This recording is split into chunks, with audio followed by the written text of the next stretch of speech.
So last time with the Wandering Vanguard, all of you. There you go.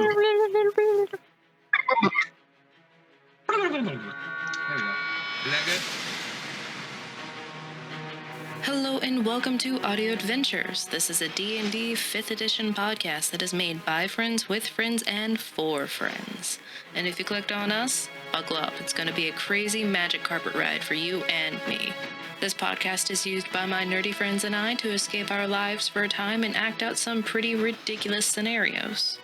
And we are so glad to have you here. A couple things before we start. Our group loves the rule of cool, so I'm sure we will get rules wrong. So if we do, please feel free to tell us in a kind fashion down in the comments. Also, if you want to contribute to the fantastical world of Seblos where this campaign takes place, please make a comment and you may be seeing that kobold cleric in the very near future, along with your name in the show as well. Now, please grab a seat and some popcorn and let's meet our Wandering Vanguard. Tibril Daro. Yes, this is Tibril. What's up? I have an important message to warn you. Oh no. It's about What? Ekman. What happened to Ekman? Ekman is the guest on today's Perthy's pre-game, post-game show with Perthy, flower friend Valo Kiago. Hello! Hello, Berthy, hello. Hello, Ekman. Also starring Tibril. Oh yes, Tibril, you must be my co-guest. Where are we? Where are we? Ekman? Yes? What's wrong, Tibril? Where are... There was a dragon, where are we? There was a dragon. Oh, that sounds interesting. Well, it seems we've been teleported. Thank you. I couldn't figure that out. Where are we? Hey, I'm just going with the flow, man. Do you want some lime water? It tastes delicious. I'm good. Perthy! Hey, Tibril. It's been a few years. What? What? Few years? It's been a couple days. Just go with it. It seems that time might be different where he went. I'm not sure, but it has been a couple days, Perthy. But you have toned up quite a bit. Yes, well, you know, when I come back, I want to be the strongest one there. I'm sure you guys haven't found a new muscular guy, right? Oh, I wouldn't say muscular. He's a bit furry. Must be soft. Anyway. He is. Am I the only one who thinks this is weird? Oh, probably. I just find that this is quite relaxing. I really like the color on the walls of the rooms here. What is that color, Perthy? That one? Yes, that one. Oh, that one's... Ah, I love that color. Yes, it's one of Melora's favorites. She does have impeccable taste, don't you think, Tibril? Just like I took a bite of food. Where did you get that? Where'd you get food? I don't know. Just these turkey sandwiches appeared in front of me. This is stress eating, I guess. But what was the question? I'm sorry. This is just too weird. Oh, it seems that we've been transported in the pre-game, post-game show realm. What does that even mean? Not What quite show? sure. What game? What game? What show? I just kind of knew the words when we came here. Not quite sure. Of course you would. Fair enough. But we have a show, Perthy has a show. I'm just here for the ride. What were we doing? I was going to ask you some questions about the previous escapade you both went on. Oh, I love escapades. Well, this question is more geared towards you, Ekman. Well, also, first off, it's nice to meet you. Very, very nice to see you and meet you again. I love what you have done with the place, and I appreciate what you're doing for the world. Well, thank you. It's very kind of you to say that. You were originally going to stay at the circus, but you decided to help out your friend Tibril and the others. Why? How do you feel now that you're halfway across the world? Or at least the charted world. Yes, it seems the cartographer hasn't had time to continue his mapping journey for some reason. But I've been all over in and out of the map, and it just seems I did achieve my dream for a time, but it seems that my dream and my destiny were ill-fated for each other. Ships passing in the night, one would say. I'm fine with leaving it all behind. It seems I was trying to jump on a drowning ship. Well, maybe someday you can go back and mend it. Do you mend ships? I'm not a shipwright. Oh, I think you can patch holes and things of that nature, but I don't know. It really depends on how this journey will go. I might find a new dream. Oh, that's always good, as long as you stay positive, which you are, my friend. You were pretty quiet during the chase scene with the rock. Was this for any specific reason, or were you just super afraid of the monster?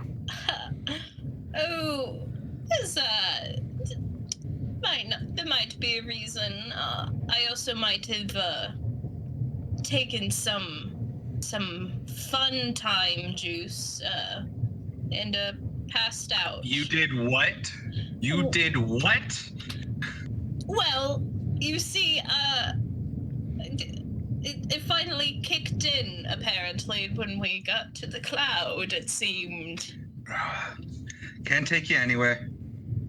Well, you don't ever want to leave me, though, so. Best of both worlds here. Now for this next question, we're actually going to go backwards in time a bit. Before the rock, there was a little incident that got you all into the storm in the first place. Everyone was hearing voices of certain loved One could ones. say that I Did you hear a voice? heard voices. If you don't have to share, but would you like to?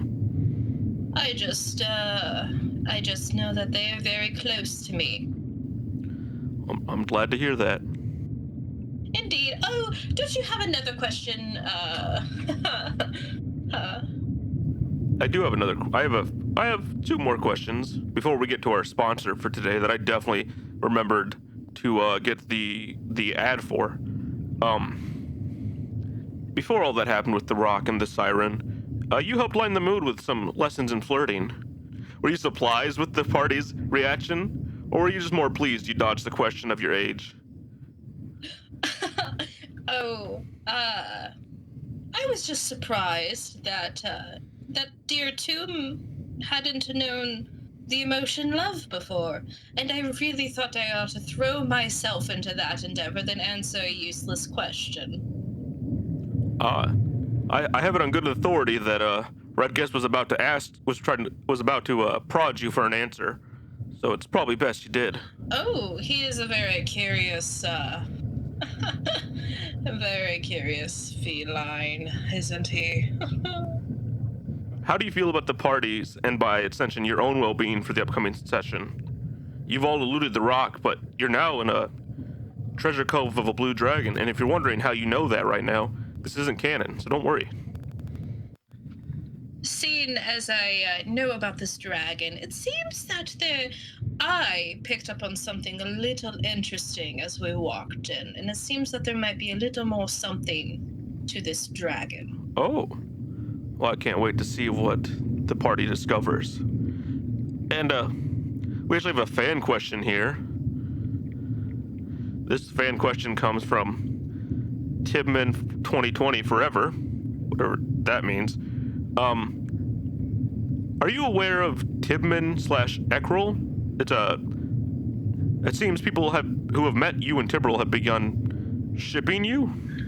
Oh, really? I wasn't aware that was a thing that you do with people, although I can understand the want. I'm sorry, what? Oh, yes. Have you not heard of this, Tibril? We've had a little bit of other things more pressing at the time. I'm sorry, what? You didn't know about this, dear. No, I guess not. Oh boy. Of course, you won't know about this when we go back, and we won't remember this pre-game show at all, but you don't think my incessant flirting was just because I wanted to make you shy? Well, I figured that's what most of it was. Well, some of it, you're right. Well, thank you for being on the show today, Ekman, and you too, Tibril. Thanks. Sorry for showing up out of the blue like that. Hopefully I wasn't too disturbing. Oh, it's fine. No, I think what had happened was right when you went up the rock, I snuck up next to you, and I think when I touched you to get your attention, you just went with me. I thought I felt something. Pretty much. What happened?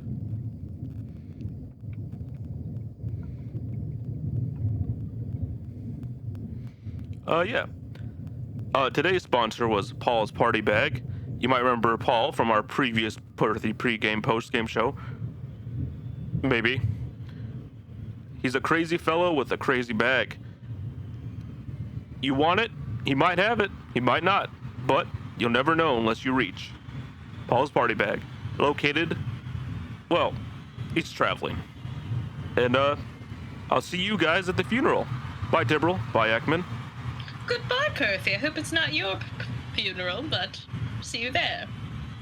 We'll see you later, I guess.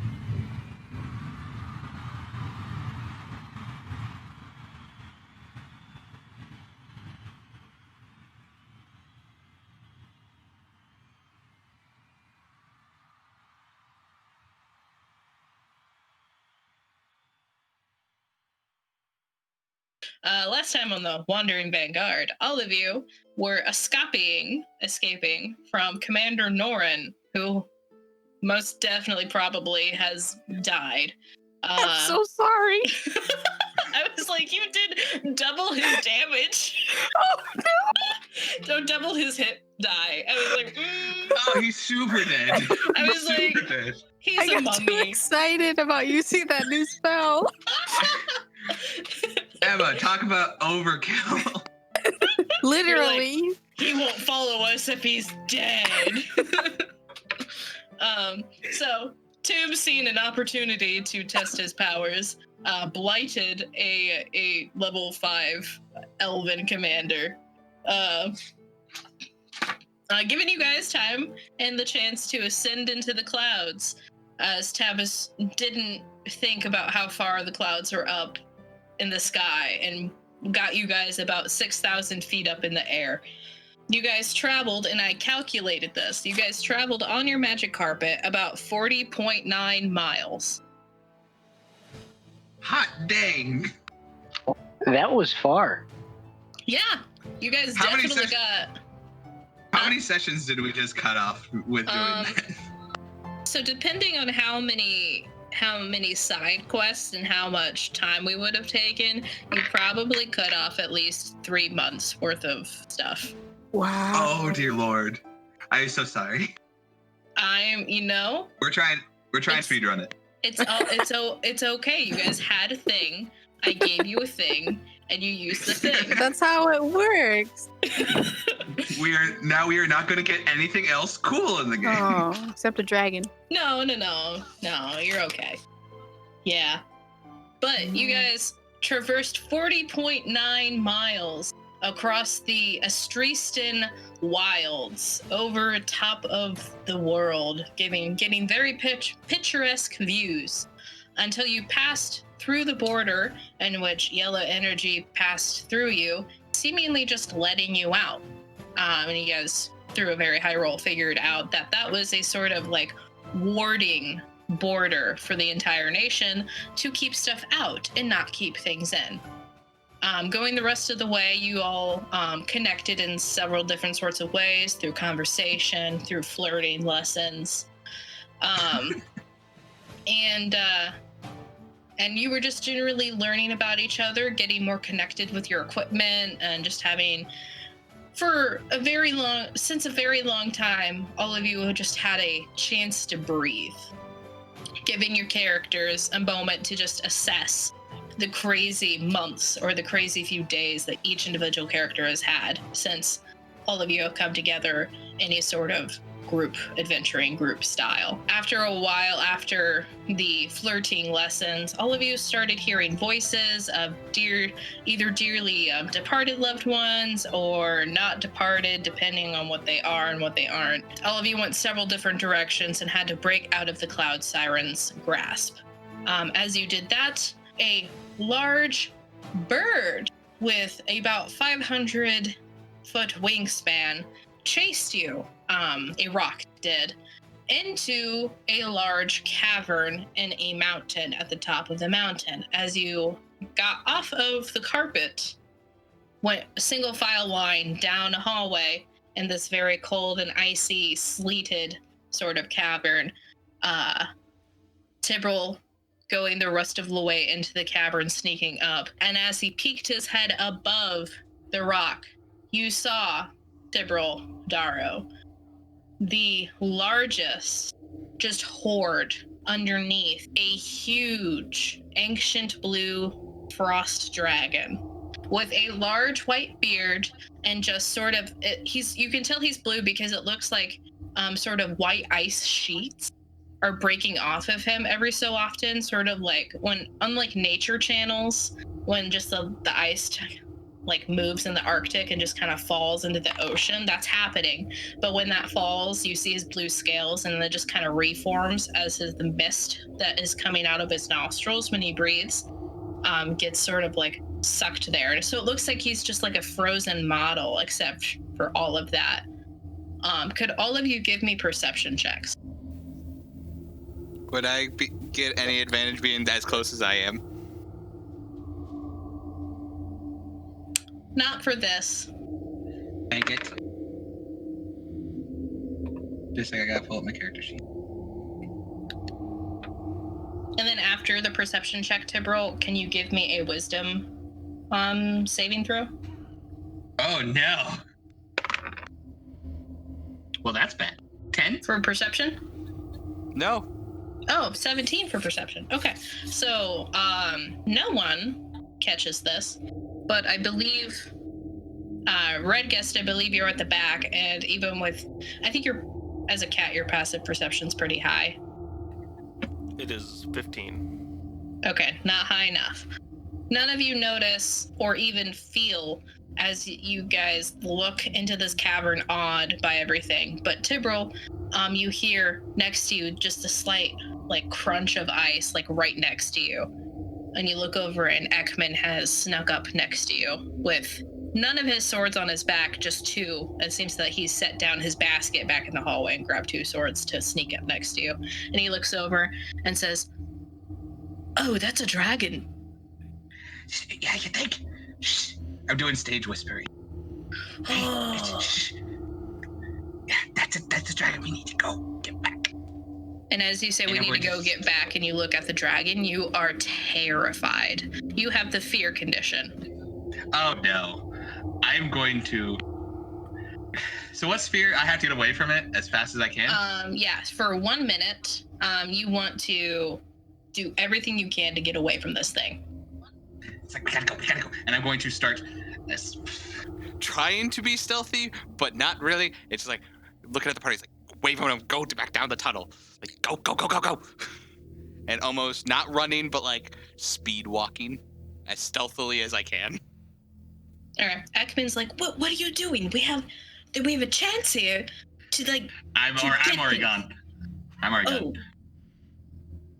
are the rest of you doing? I just kind of turn and watch Tibble as he just bolts back down the hallway.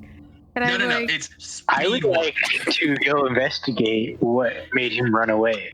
I'll Okay. follow. I'll follow Tibble. Oh no. I'm just like guys, and still going. Okay, so Tavis, are you following? I will follow. Okay, so you see as you're running back, just terrified. The rest of the group is just jauntily strolling in, and as each and every one of you. No, Redcast said he was going with Tibble. Oh, I thought you said the opposite one. Nope. At least that's what I heard. yeah. Okay, so the entire group goes in, but you just see Redguest kind of hanging back, looking at the dragon. And as all of you look at this dragon for the first time, can you all also give me wisdom saving throws? Oh, jeez. Probably gonna die. No big deal. Okay. 11, 16, Sec, and then Tavis. Okay. So, Rip. none of you make it. Oh gosh. Seems Ekman is the Woo! only one who isn't affected, having rolled a natural 20. Of course he did. Is this a charm effect by chance? Ooh, I forgot to Wait. ask. Wait. Look. I have intellectual fortress, and I have gain advantage during saving throws. Warforged Can I be reroll? charmed? Okay. Reroll to see if I stay. I will count this as a charm, so Oh my both gosh. of you re-roll. I won't fight it. I run far away as fast as possible, not even sneak. It was worse. I rolled a 2. Not 20. Holy Ooh, crap, nice, Tavis. Travis. Oh no, we're all gonna die. 1 second. Let me Google Emma's question that she had about Warforged. Oh, that's true. I guess I could check. Warforge. Warforged. Okay, so I believe that. Okay, I Okay. don't think you can be put asleep, Got it. but I think charming is fair game, as far as I'm concerned, at least. But if it says differently on your character sheet or a Warforged Okay. thing that I didn't see, let me know. Unlike other constructs, a Warforge is not immune to mind-affecting spells and Okay. abilities. So then what happens to him? Yep. So he you can just can't be he put. can be feared. Tavis, actually, you succeed. With A26, of course. You start to get like really freaked out, and then you feel like your heritage kick in, or essentially, you feel just a sort of cool mentality soak over you as you look over at this dragon, thinking, "It's not that big. It's fine. It's fine." Ekman's just kind of doing a similar thing, looking at him. The rest of you, terrified, want to get away. But as every single one of you turns around and starts to run out, you hear, "Oh, this is an interesting development."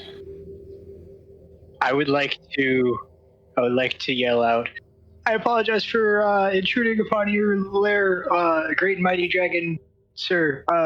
Praise Astaroth, and I'm going to keep running. Did he say dragon?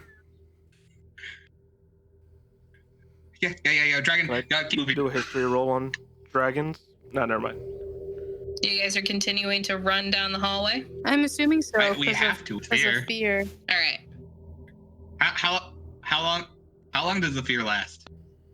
1 minute. So we're gonna say that by the time you get to the end of the hallway, slipping and sliding, it wears off and you feel fine. Okay. But you do still see the rock there, and you can, Redguest, you can roll a history check on dragons if you want. What kind of dragon, Thibril? Blue looked ancient of some kind. I didn't get a good look at it. I just know it's blue. There's a lot of ice. Does not look the same. And he's just kind of like jittering. You never haven't seen. He stopped at the edge of the or where he is because he's like I can't go anywhere now. But like he's visibly shaking. Can I do a nature check instead? Yeah, go for it.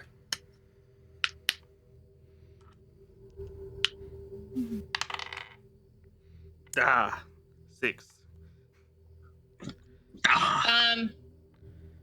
You with your background don't have we're kind of trained in like mythological sort of facts. You know of dragons. You know that their power essentially, at least in this world, podcast.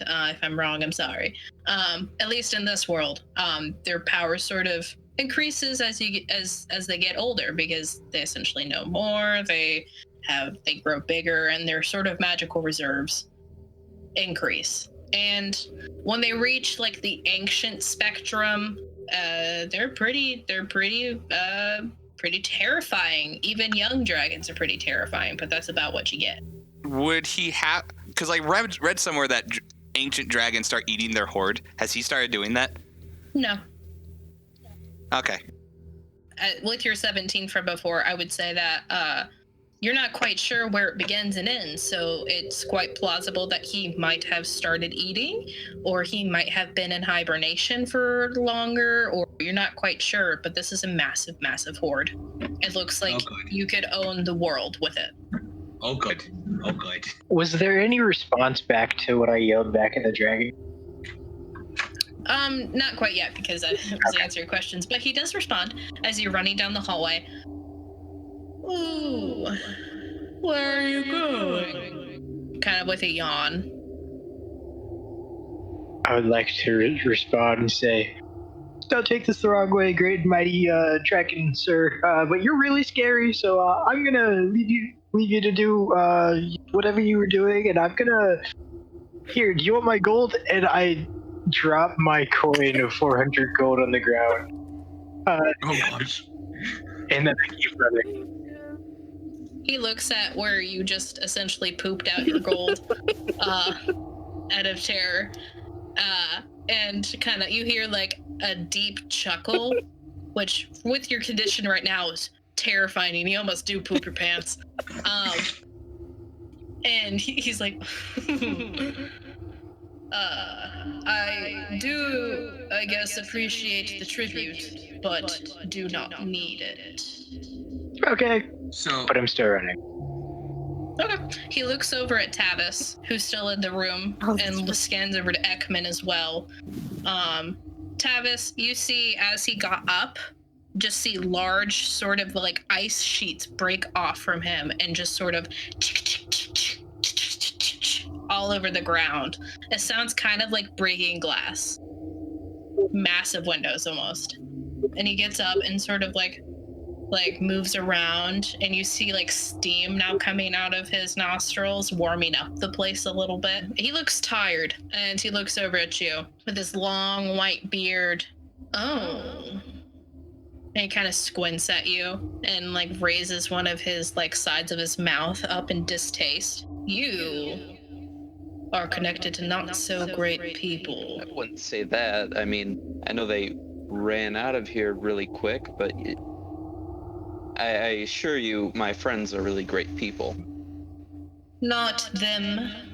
And he's just staring at your hand that's bandaged up. Him. Yeah, I don't know what to do about him. I can tell you right now, you might as well cut off that hand. Tavis thinks for a moment. And you hear a voice in your head. Oh no, you shouldn't cut off your hand. Oh, he's just angry about our past.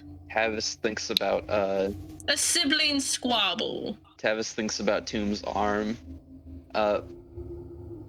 What kind of check would Tavis need to make? See if he could make a hand like Doom's, but act as a real human hand. That would be an intelligence check with a very high DC. Intelligence? Alright. Yep, so that's sort of like seeing if you as your character can come up with sort of like, because this is sort of like artificer work that you're trying to do right now, like Ziona or Nyx, and trying to think of like, okay, what can I attach to the stump to sort of like think and have like the ligaments and like just think and have things move sort of deal. So you got a 16? Yeah. That's probably not going to be enough for this advanced sort of technique. And you've got a structure beginning in your head of a replacement hand, but it's nowhere near the level you would need it to be. It would just be like a block of wood. I was just wondering, do I hear this conversation happening? You are all the way at the end of the tunnel, but he is not hiding this, and he has a very deep and loud dragon voice. So I would say that all of you are hearing a quiet version of this, if you strain to listen for it, I would say that you'd be able to hear it. Can I walk back towards Tavis and Ekman? Yeah, I would say that after the minute is up and all of you have calmed down and you're kind of avoiding the rock snapping in the entrance with his beak, I won't make you roll for it. Yeah, you guys can start walking down the hallway again if you want. You guys feel calmer. I'm gonna walk very slowly because I realized I forgot Ekman. Yeah. I too. I will hide behind Tomb. Nyx can hide behind me, and then red guys can just look at us like we're a bunch of idiots. I look at you guys, just, and then speed walk away. I like that. Sam, would my family have kept any records about dragons and how to deal with them, like in a peaceful, talking sort of way? With your family, the older sort of versions would have been of like transcripts left from before the change over to before the alignment change, essentially.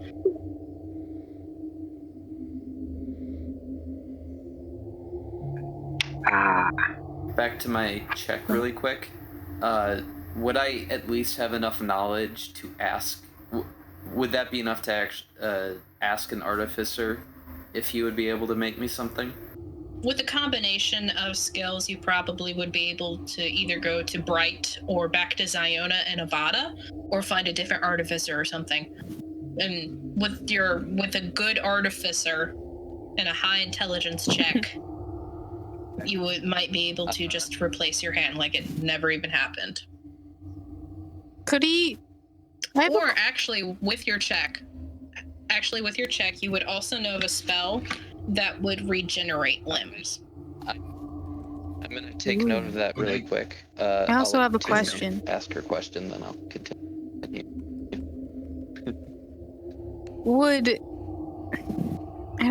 Just out of curiosity, I don't know if this might be too much, but how Tomb's arm, when he originally got it cut off, how it grew back, could Ziona take a piece of my body and have it grow into an arm and then attach it to Tavis's wrist?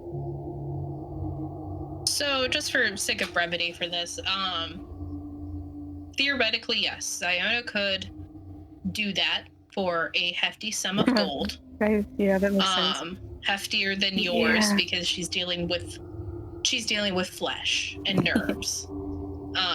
Yours is more of a attach it to the metal and make sure that you can control it. You don't have any nerve endings. This would be a very hard and very painful process for Tavis.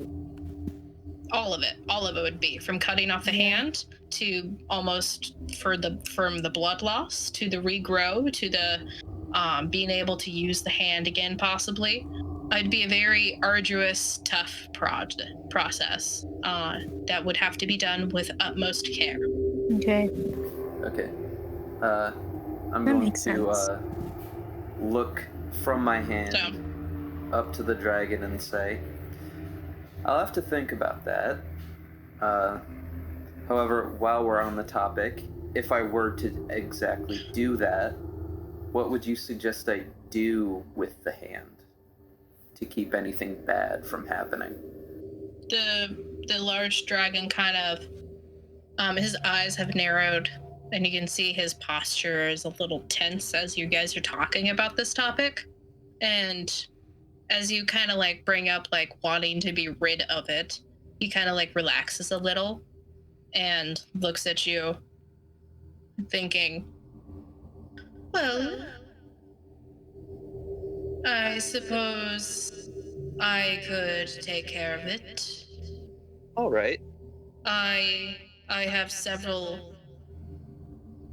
been deemed with the task since my birth to take care of dangerous things, and they just find their way to me. And it seems that you and Tomb, have you walked back in the room? Yeah. I'm right behind you. And he looks. Okay. He looks from Tavis up to you and your eyes to him, and then cocks his head a little bit too. Intriguing. You have very different touches in this group. What does that mean? Can I write that down and try and show it to him? Could I, like, write it on a piece of paper and, like, give it to Talon and have Talon, like, fly up to him so he could read it? Yeah, you could do that. What were you saying, Ready Guest? Red Guest was speed walking in. Okay. So everyone, I would say that this is a large and cavernous room. It is football fields upon football fields large. And it is filled to the brim with gold and items and things of that nature. You don't even have to make an Arcana check to tell that there are dangerous things in this room. So from the hallway, and it looks like right now you can't see past the mountains and mountains of things all the way around. It is a shining gold spectacle in here. But from the hallway, you can see that you are probably about 60 feet away from the dragon. Okay. From the hallway entrance. So, and the boulder is about 20 feet away. So Ekman is just sitting on top of the boulder, looking at every one of you. Oh, you decided to come back, huh? We were just getting to know old Dragony here. I highly doubt that. Can I send Talon with the piece of paper? I'm going to stand out beside Tomb and do like a bow. It's like, I'm so sorry if they have been disruptive to you. Like still shaking, like very nervous, very on edge. Okay. You do that, and Talon flies up, and he looks at you, not noticing Talon, and says, "Oh, well, perhaps it's this form that I'm taking. 1 second." And you can kind of see, like, he starts to open his large maw, and smoke erupts from it, and it just starts to, like, swirl around like he's yawning. You just hear, and it starts to get smaller and smaller and smaller as you see in front of you a form of a very, very tall, 9 foot tall humanoid now. And he has large purple eyes, icy sort of like pale blue robes, and white hair that is jutting up like it's been freeze dried, and spikes, like icicle spikes, and a sort of like icicle spike crown jutting up top from that even further. How does this... A little bit like Guy Fieri. Except skinnier and more muscular. Would I recognize this form in any way from my books from back home? Go ahead and roll a history check, and then anyone else roll that wants to see if they know this thing. Roll a religion check. Woo. What might as well. Okay. 25. Okay, 25 for you. Unnatural 20. 20 for you. Natural 20 for 21. Dang. Okay, all right. Quick question. I smart. Okay, what's Does up? Talon come back to me, or does he still give the note to the dragon? I would say that Talon kind of like flies back, like holding everything.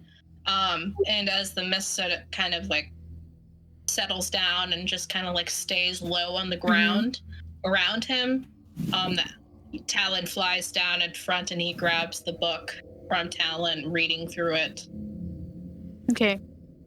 What does what mean? I'm sorry. It seems that and hands it back to Talon, that I progressed through the conversation a bit faster than you could write. I apologize for that. So then, as Talon gives me the book, I ask him, because he said, what did he say? He said, he looked at me and he said that I have two separate. Yeah. But he used a specific word. I So- can't remember what it was. Not like four. So he said, the two you have two different like types of touches essentially. Yes. So I write that In down this and then give it back to Talon and have him give it back to the dragon. Oh, and he reads it and sends it back. Why don't you all come closer? I won't bite, at least in this form. I walk closer. Well, I walk. oh, thank you. I don't like to yell. I would like I walk closer, but still cautious. Still a little freaked. Not super freaked out. I would like to know what I know before I approach. Red guest is approaching. Okay, red guest is approaching. What did you say, Trevor? I would like to know what my roll got me before I approach or not. Let me look back through. All of you surprisingly passed. Well, actually, except for Tavis, I'm sorry. I just saw the 7. I thought that was a +7. So for you, it was a history check with a +7 history. What were you specifically asking for? One I more was time. wondering if his form at all like sparked any memories of my reading of my family's books on dragons. I would say that you, as he's like talking, would kind of know that dragons in this world were born of fate, power, destiny, things of that nature.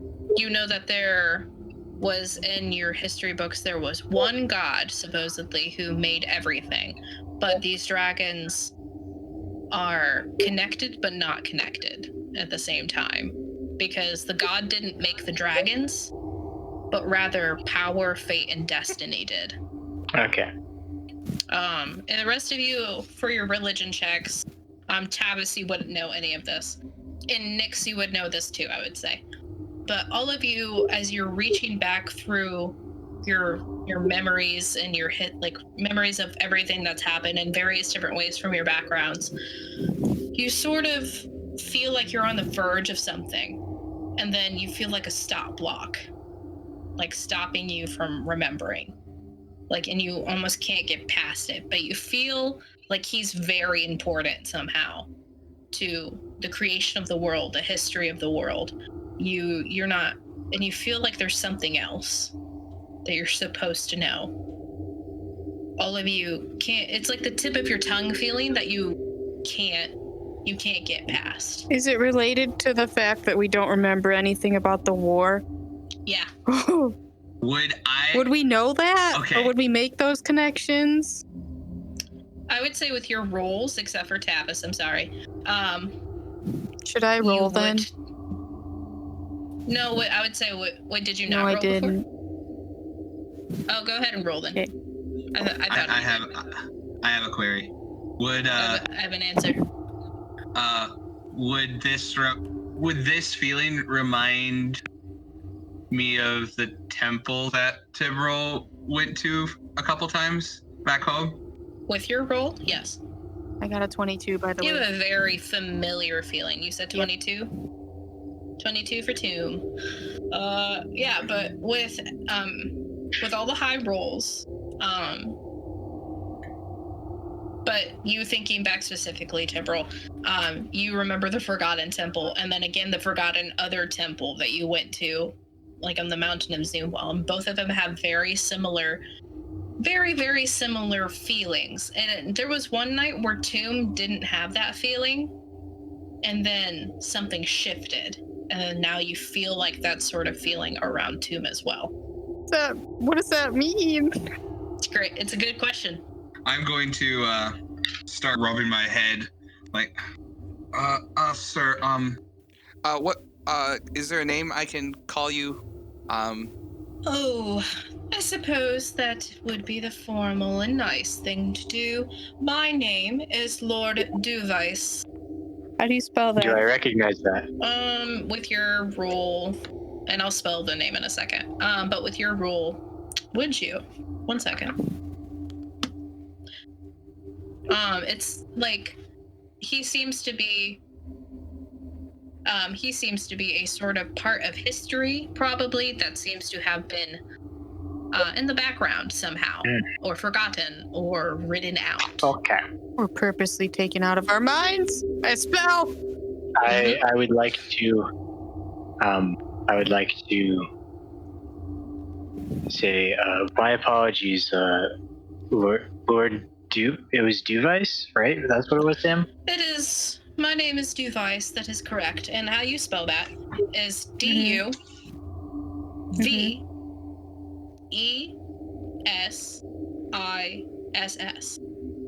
Thank you. Duvice. No problem. So DUVES. Yep. And then what's ISS. the ISS? Cool. I would. So continuing on with what I was saying. Apologies, Lord Duvice. My family has collected much research on dragons, and I do not remember your name appearing in our manuscripts. Oh, that is probably because of Brother Dearest. Brother? Indeed. Do you not know of Brother? I shake my head no. Interesting. I haven't been awake for a millennia. Actually, I'm not shorter than a millennia. I haven't been awake for a couple 100 years, I should say. Things seem to have changed quite a bit. Sir, Lord Duvice, I have the strangest feeling that, I felt this feeling about you. Do you remember, if you were at the town of Owlton? And I'll just kind of describe where it is on the map, just in case that's not what it was called when he would have been roaming.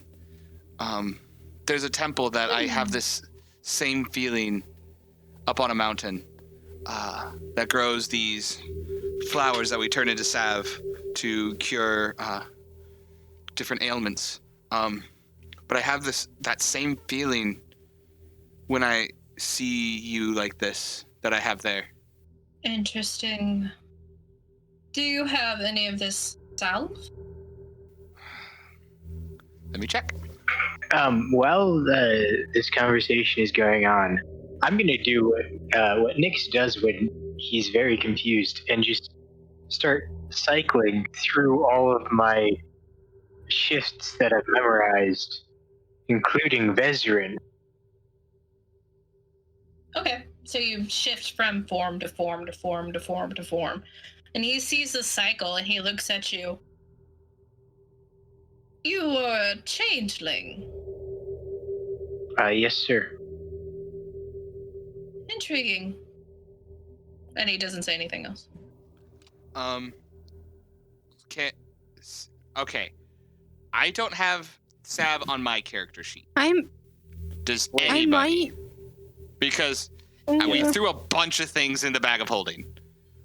I would like to unconsciously settle on Vezrin. Okay.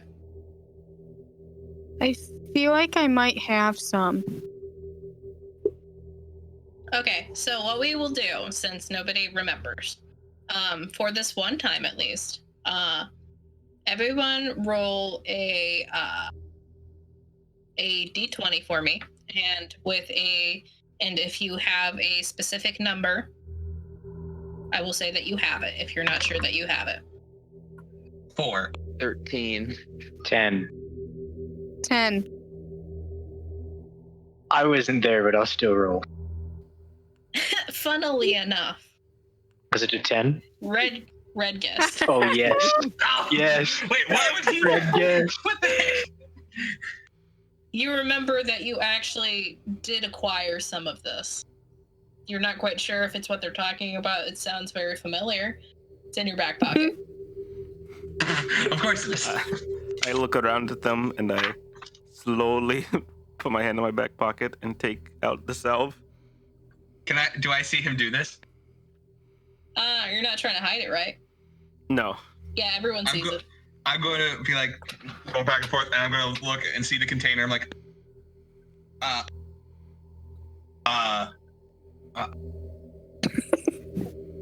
Red guest? Oh, hey, Tavis was gonna cut off his arm, right? What happened with that? What? What? Like, that's the salve. Oh, and he comes over and puts it in your hand. Oh, it looks like you found it. I'm just gonna look so confused at it, like, I turn back to Lord Device. Is that how you pronounce it? Device, right? Device, Yeah. yes. Yeah. Okay. I'm going to turn and it's like, this is the salve we made. What was the flower called? Do you remember? The Last Blessing. Thank you. We made it out of this plant called the Last Blessing. And I flip through my notebook and show him the picture I drew of the flower. So with that and that, he reaches out a large. His hand is larger than you would expect an actual human to be, but of course he's a dragon, so he has He's 9 about. foot. Yeah, he has 3 times as large of a hand as you do, and his fingers come off into the end to be like large talons, and he reaches out with his long hand and just reaches for the salve and with his palm up. We don't know where the plants started when they started growing, but we just knew it cured this almost paralysis that was plaguing the area. So Interesting. Yeah. Are you going to hand it to and me? I said I was handing it to him. Okay, cool. As Tibral's talking, I write in my notebook explaining like bullet point style of like the circus incident at the beginning of the campaign and the white robed people, and explain that they were the ones who started the paralysis thing. And then I also put my book in his hand as Tibral puts the salve in his hand, and have it open to that page. Your book is like kind of dwarfed in size as it gets into his other palm, and he like looks at it and flips through with his talony thumb, very careful not to rip any pages. I appreciate that. And kind of brings the container and like up and sniffs it, and then uncorkscrews it, and then when he unlatches the lid, you can see his eyes light up with recognition, and all of you hear him start to mutter something, but when you hear him, like, you see his lips move, but you hear just in your head. What? It might be the hand, but I didn't catch any of that. He looks at you, raises his eyebrow, and he says, "You couldn't hear what?" I said it very plainly. My, and then he starts saying, "You can catch the front half of the word brother, and just." Sorry, sir. I don't know what you were saying, but it started with the letters bro. Interesting. Can words just be deleted or gotten rid of? It seems so. Everybody knows of a war that happened, but nobody knows when or what happened. What war? What are you talking about? And he leans forward and his eyes squint. I'm going to. How close is he to me? He's leaning forward now, so I would think that he is about, depending on how far you came forward, I'm going to just say 20 feet. Okay. That's the thing. None of us remember it. All we know there was one.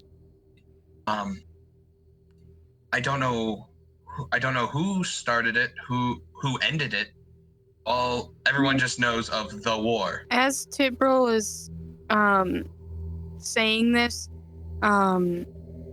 I take my right hand and I kind of squeeze my left, and also like feel around my mouth, just remembering how I woke up without an arm, just in the middle of the desert, and just like recalling that memory. And then my eyes flicker a little bit. I would like to be confused about the war as well. I have my nose stuck in a book, so I forgot about it. Yeah, so as all of you look at him with these confused expressions, and he's looking now at you, and with this entire time, his face has been sort of like, you can see that he has like a superiority in his very essence, it seems. But when you say that, it kind of that drops completely, and he leans back, and he looks very confused with like a scrunched nose and scrunched in eyebrows. You can see that he's like looking around and searching for an answer that's not coming to him. I would like to say, there was a war? I have Talon fly over to grab my book from his hand, and I start writing, and I write that because we would know that it happened 13 years ago, correct?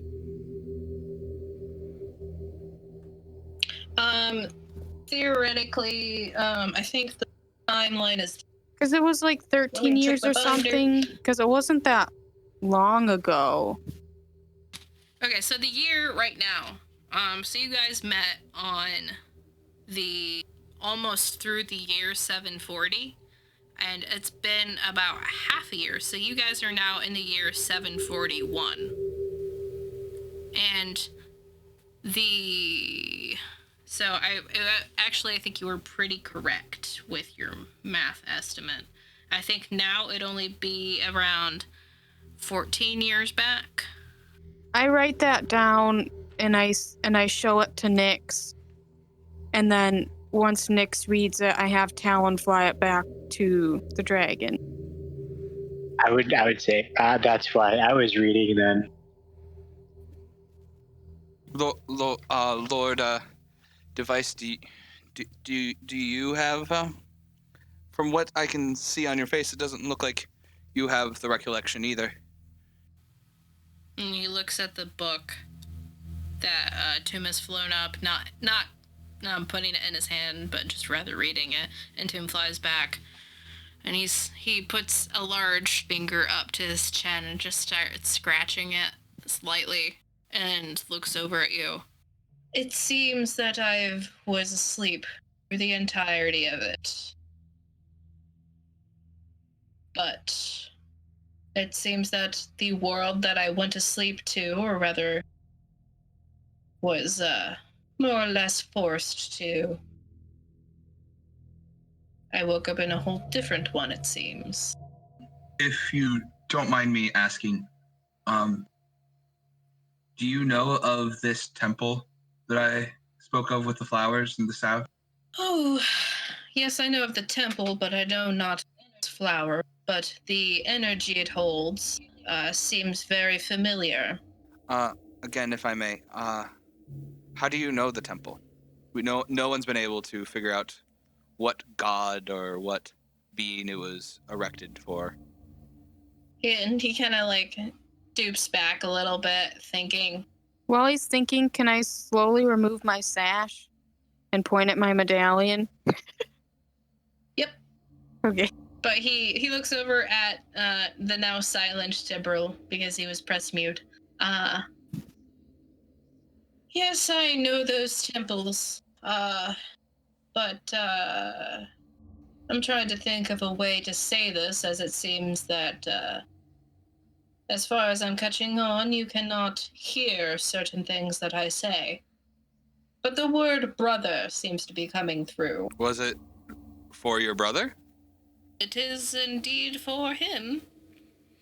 And he looks over at Toom with the symbol and says, "It seems that you even have a follower of him with you."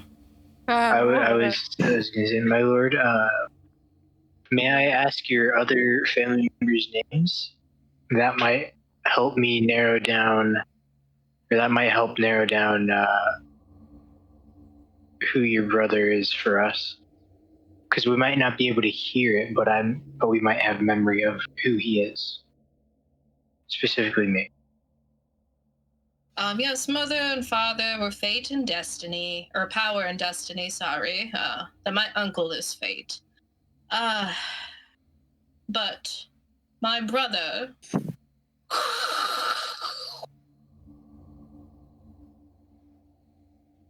And he seems, he was the, Happened again. and the, Ah, and, yeah. really, this is a really interesting part. Oh, yes, that is very Go on. interesting.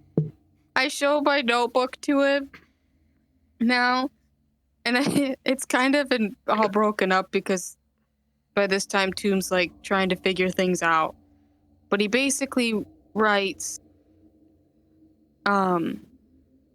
just like about the Helm Temple incidents and how someone had taken control over his body and caused him to do those things. And also like about the dream where he saw himself as an evil warforge and like just like he's confused as to like who that was, and he feels like that he was created for some horrible purpose but doesn't know what and if it relates to his brother.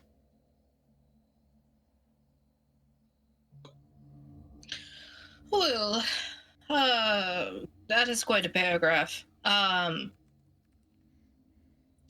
Well, you see, he's kind of thinking, I don't know about really, I do know the other gods. The Helm is a bit of a stickler. I don't really appreciate him all too much. Melora, she's sweeter, but get on her bad side and she'll rip your arms off. I then write in my notebook and I say, did your brother despise Helm? Like trying to see if that would be a connection.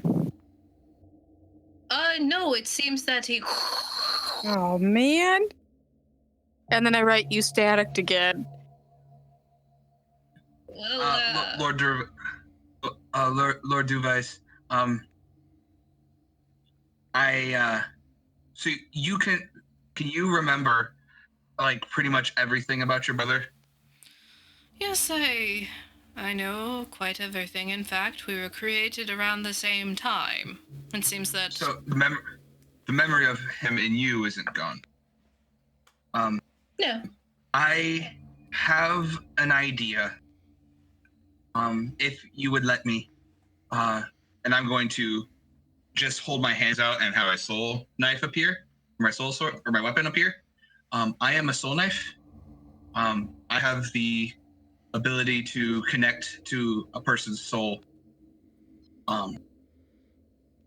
Maybe if you, since you have these memories inside you, maybe if you would let me go and speak with you inside your soul, maybe we can find the information without static.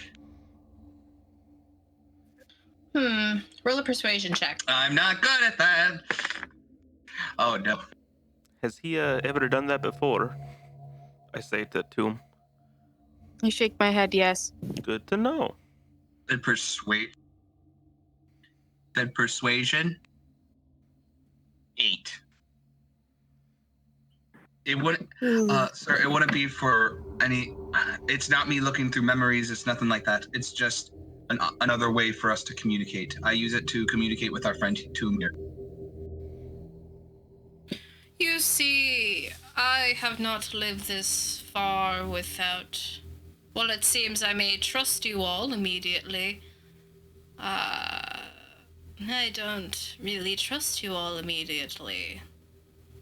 Why would I want to have you touch me with a glowing sword in your hand? It's not with the sword. I just want to. I've never met another soul knife, so I didn't know if you have. Well, I've met one other. As have I. But I want. Would his weapon look like this? Just purple? Yes. Oh my gosh. Tibble, do you know Almondero? Can you roll a perception check for me? I sure can. Oh my gosh. Wait. The suspense. Oh, right. Perception My natural is 15, but I rolled a 10.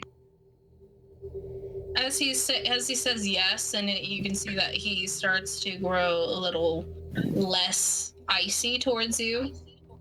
You look over on a gold sort of pile, and you see a bag that is very familiar to you.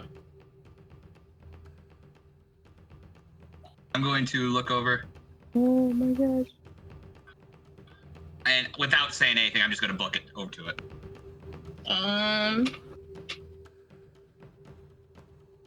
Oh gosh. All right, so can you roll a dexterity saving throw? I sure can. Oh, bro. Dexterity saving throw. Yep. I'm going. Do I have time I'm to going jump to in front of spend him? I'm going to spend a soul point to give myself advantage on that. Okay. Okay, it's better. 18. 1 second. And no, Tomb, you don't know what's happened. So this is a split second thing. Darn it. You see Man. Lord Duves just his eyes, like he's been very chill right now, and then he sees you look over at his pile, and then he looks back at you, and then you make eye contact, and then look it over, and you see his face just sort of like elongate, and he just says, "What are you doing?" And you just see the dragon, the form, appear again, and you see him step in front of you, and then you with a natural 20. Oh, no. And oh, the plus is way more. Oh Let my me just gosh. he steps in front, and you see his large wide tail just wipe in front of you. Where are you sitting at for health points? 39. Okay, cool. You take 29 points of damage. Oh dear lord. Oh my god. Is he like standing on me type thing? No, so what's gonna happen is you were running, and it was like 15 feet away from you, I'm gonna say. But he transforms, and then his tail whips across as he's saying, "What are you doing?" And his tail hits you, and then you are knocked about 25 feet back. I'm gonna fall, just begging him, please. Alman was my father. He's been missing for years. We haven't found anything of him in years, and that is the first time we've seen anything that could have been his. And Tibral's crying at this moment, begging. Can I catch him? Roll a dexterity check to him to see if you can catch him. A straight dex? Yep. I rolled a 7. Yeah, he gets whooshed back as he's saying, "That's my fault," and you land, and actually, you almost hit the ground, and you feel weightless as you look over and you see Ekman straining, and you are being levitated above the ground, just softly placed down. You Ekman! And he runs over, and he encapsulates you with his arms and looks over to the dragon and says, "What did you just do?" to the dragon. You see his eyes. You see his eyes are glowing with red energy. Redguest starts to back away. Would I have seen this in Ekman before? Excuse me, Mr. Devil, sir. Please don't insult Lord Duvice. Ekman looks back at you and then looks down at Tibril and says, "He almost killed him." I have a couple of broken ribs, for sure. All the wind is out of me. Well, if you fight him, he'll kill us all. Seeing this happen, the dragon looks at all of you, and just like large plumes of steam erupts from his nostrils. And then he breathes for a second, and then you see him go back down into the form that you were talking to not but a second earlier, very calmly. And he looks at you. You need to not run to my hoard like that. I sit up and get on my knees, face down, basically just groveling. Please, that is the... You haven't seen anything about my father in years. Please, can I just go look to make sure it's his? Make a persuasion check. Okay. And Ekman is going to make an intimidation check. How far away are both of them from me? Unnatural 20. I would like to pull my gun on Ekman. And if you shoot Ekman, I will stab you. Oh, jeez. Tomb, they flew back. He flew back pretty far. He's about 5 foot away from you. He flew right past you.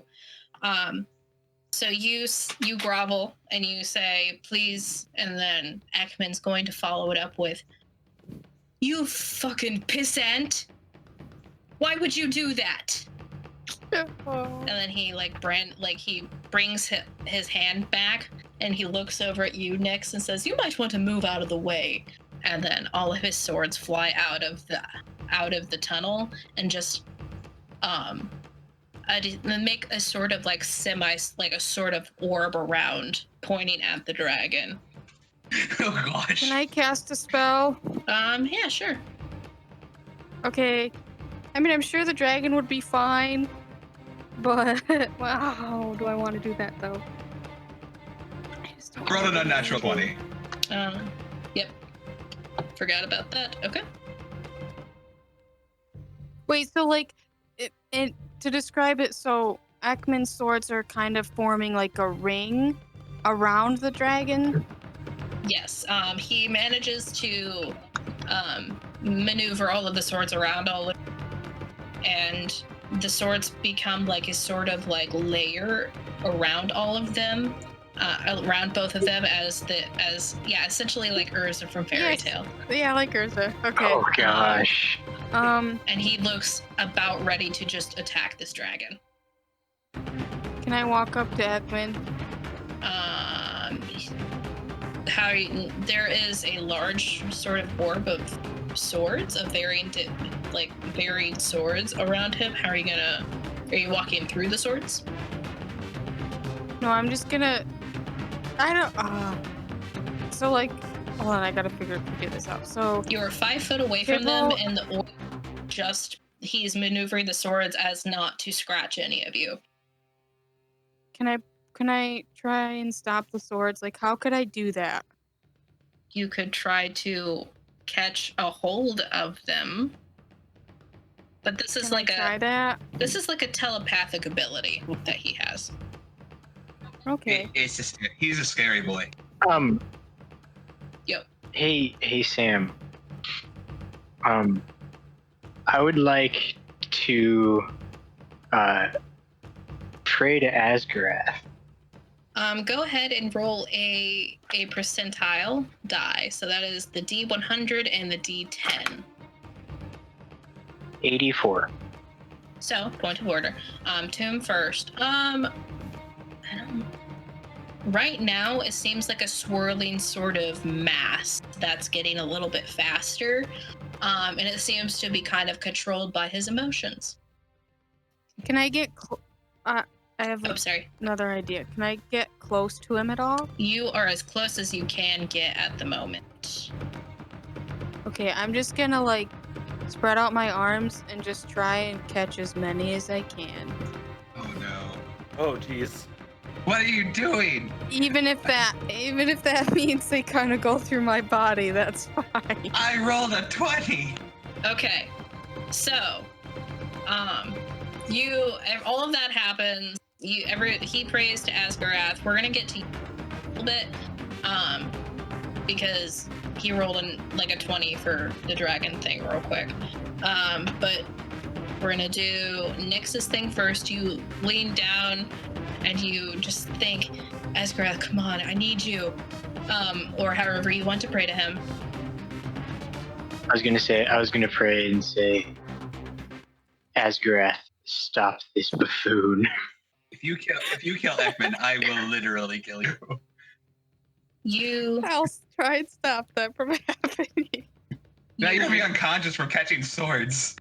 You know what? Okay, I'm gonna be impaled multiple times. It's fine. a little bit. But you are trying your darndest to reach out and contact Asgarath, and as Vezerin, the DC is lowered a little bit. You listen for a couple seconds, and you hear in your ear a faint whisper.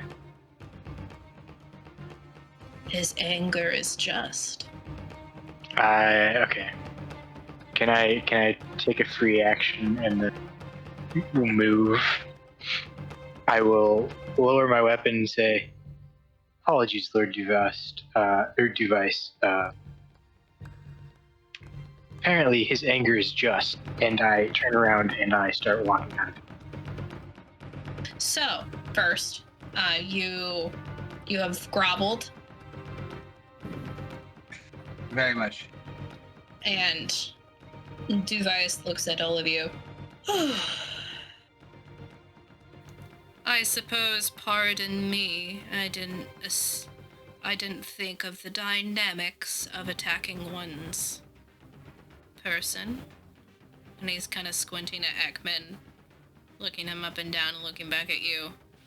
And then says, I will not attack, but you cannot, under any circumstances, go near my hoard without asking permission. I'm sorry. You don't understand the connection we have towards the things we care about.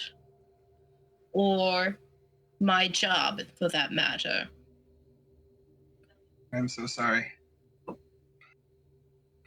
I'm gonna stand up. And with your permission, may I go grab my father's bag? Do you intend to take it? No, I just want to see it. I just need to see it again. All right. And Tomb, as this is happening, the swords are still going through. Could you give me a... Dexterity saving throw? No, because you're trying to get impaled, right? That's true. So that just happens. Okay. Would it be a con save? Yeah, that's a good point. So that would be a sort of, because you're trying to get like the Constitution to keep doing it, even though you're going to be afflicted and get weaker. So go ahead and give me a Constitution check, and we'll see how many you can get. Check or saving throw? We'll make it a saving throw. Oh gosh. Yeah. Should stop rolling this die. I rolled a 6. Alrighty. So you walk in to this barrage of swords. Ekman's black pupilless eyes have now turned into red pupilless eyes, blending in with his skin. But they're radiating light. And this is like right after the dragon has given him permission. So you walk in right after that, and the swords haven't calmed down yet. And you take immediately 5 swords that impale you. Okay. Immediately you take 28 points of damage. Okay. 28 points of damage. And it looks like Ekman is slightly slowing down, but it looks like he's keeping up the orb and hasn't noticed. I'm standing up, holding my stomach, walking very slowly. Can I just kind of stop and holler at Ekman? It's like, Ekman, can you come here for a second? As he's saying that, Tomb drops to one knee, and he looks pretty bad. Okay. I think that would jar Ekman out of his anger. He looks over, and with a gasp, he like puts his hands to his mouth as he sees that you look rough, and then his eyes Yeah, go I back do. to black, and all the swords just drop. Oh, Tomb, I'm so sorry. Oh, does anyone know? I don't know if I have any I healing. slowly start to pull them out of Ekman, my Ekman, body. Does that damage me further? I'm gonna yell, Ekman, come here. Bring me to Tomb, please. This is hurt real bad. No, you can't. No, this is no. Heal yourself, and then we'll get to Tube. You both are very bad. I can't.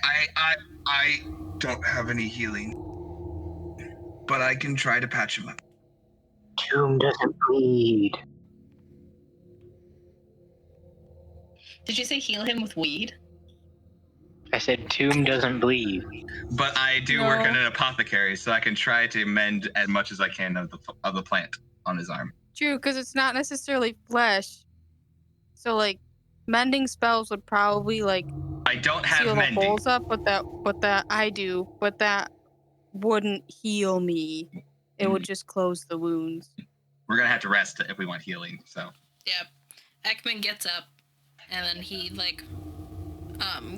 comes over to you and puts your arm around his neck and tries to do his best to hurt you. And as you do all of that, you hear the voice of the dragon, Lord Device, ring out. Oh, it seems that you all are in need of rest or healing. 1 second. And then he disappears behind a pile of gold. As they're walking towards me, I try to pull out some of the swords, and I also try to look. Well, actually, no. I try to look for Talon to make sure he's all right. I would say that you do get all the swords out, and they're just laying on the ground, just like ding, ding, ding, ding, ding, ding. Okay. And Talon's fine. Okay. Can I start to mend myself? Yep. Just to close the wounds. I know it wouldn't heal me, but like. Yeah, just like your visage. You pick up like the wood and you mend it back together. Yeah. So you sit down and you get all your splinters and stuff, and you find the places. I would say that you look fine now, and you look together. As soon as I get over to Tomb, I'm gonna make a psionic link with him. Are you all right, my friend? He oh man. Yeah. Saying that. This is a psionic Could link, be better. so you could talk. I can't really stand anymore. Me and you both. Well, as soon as I get over to the back. As soon as we get some rest, I don't know. I can heal you or try to help fix you as best I can. But I'm going to pull out an herbalist kit. And look through it and see if I can find anything that would help Tomb.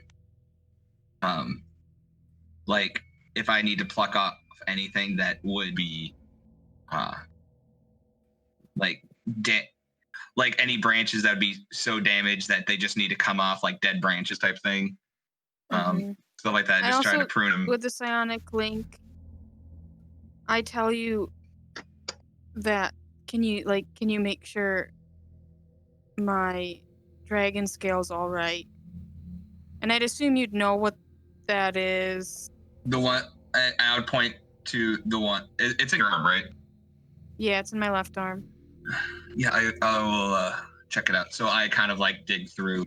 I dig through to find the dragon scale, not breaking anything, but slowly moving things to the side to make sure it's okay. Is the dragon scale in one piece, Sam? Yeah. So the dragon scale, you saw that Ziona has moved it to like more of like a back portion and actually has like anchored it into the metal shoulder. Thank you, Ziona. And has been took very great care in making sure that if the wooden arm comes off, then the scale doesn't and the magic doesn't go with it. So you see like the brunt of the swords plunging in have either missed the dragon scale or just didn't sink deep enough. Good. I'm gonna put my hand on Tomb's shoulders, like, it's all right. I'm gonna stand back up. I'll be back for you in a second. Almost at, like, not coughing up blood, but it looks like I'm about to vomit. Before, Just out of pain. as Tibril stands up, can I send Talon to go retrieve the satchel? No, and I see that. I'm like, no, don't do that. It cannot leave that spot. Not without his permission. We don't need that to happen. We don't need that to happen to anyone else. And I slowly start walking. Kind of forgetting Ekman. Not like wait until Ekman reaches around me to help carry me over there, but like literally just start walking.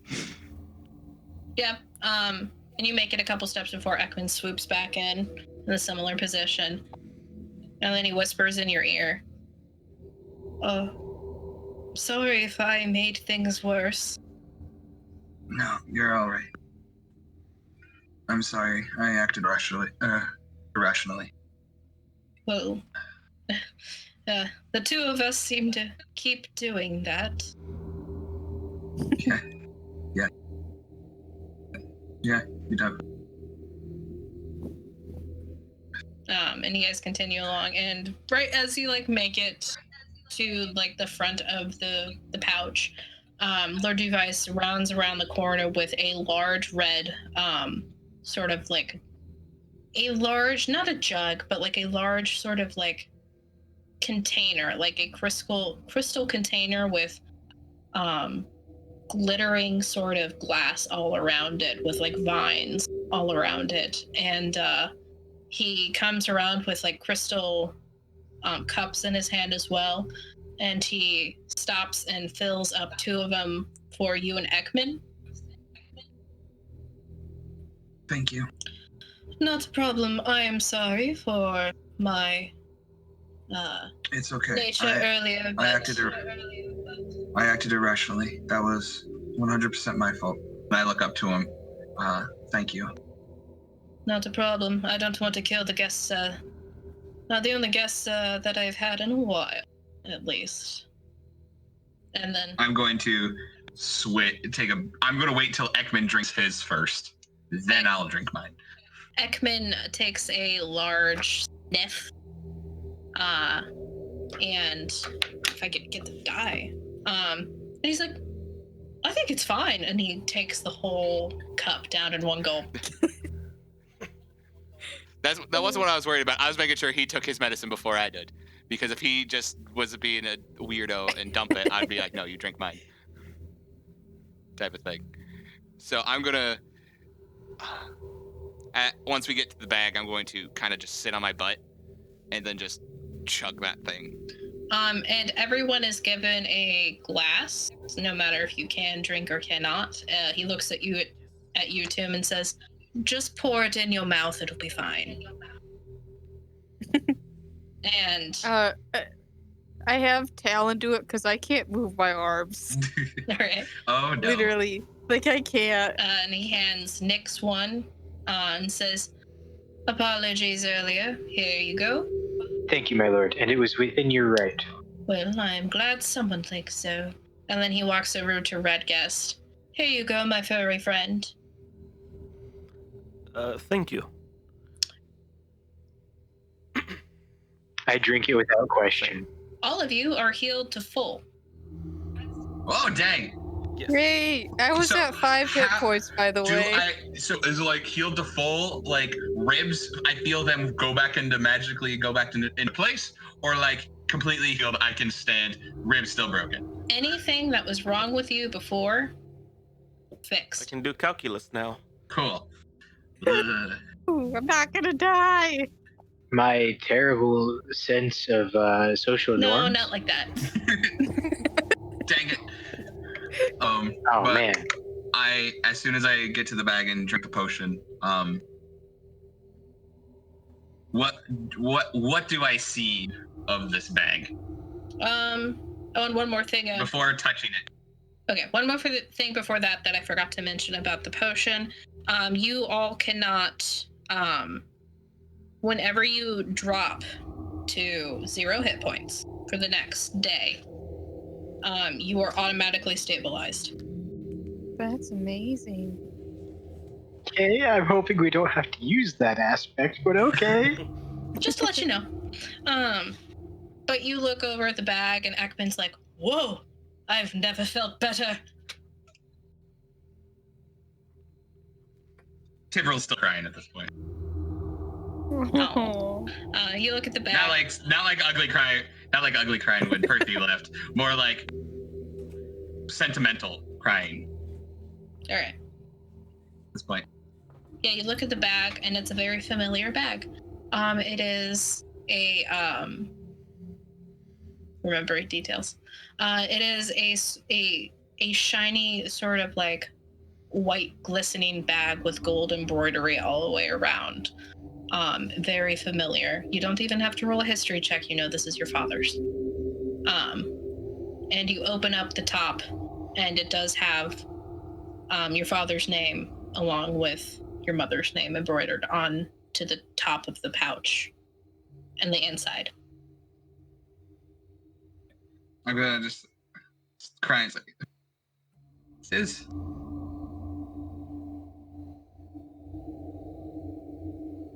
did make it out here." And I'm going to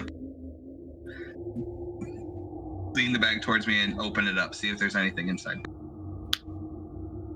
You open it up, and it seems that this bag has been modified, in the fact of that it seems to be now a bag of holding. Doesn't surprise me. I'm going to just start sticking my arm in there and pulling something out. Okay, so with bags of holding, you have He does that, I pull out my pistol. you pull out your pistol when he does this.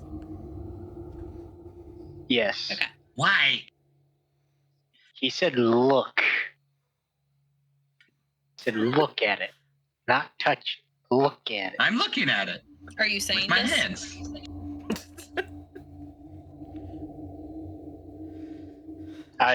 Okay. I'll be saying.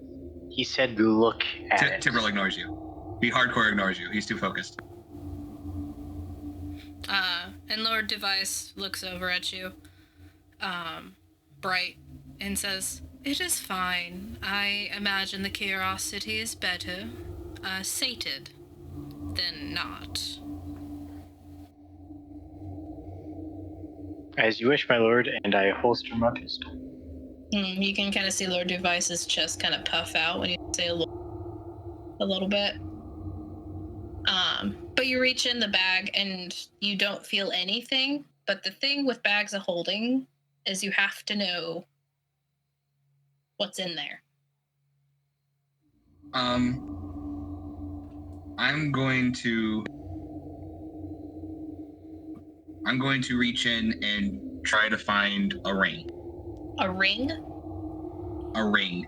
See if he left his wedding ring. You are wearing his wedding ring.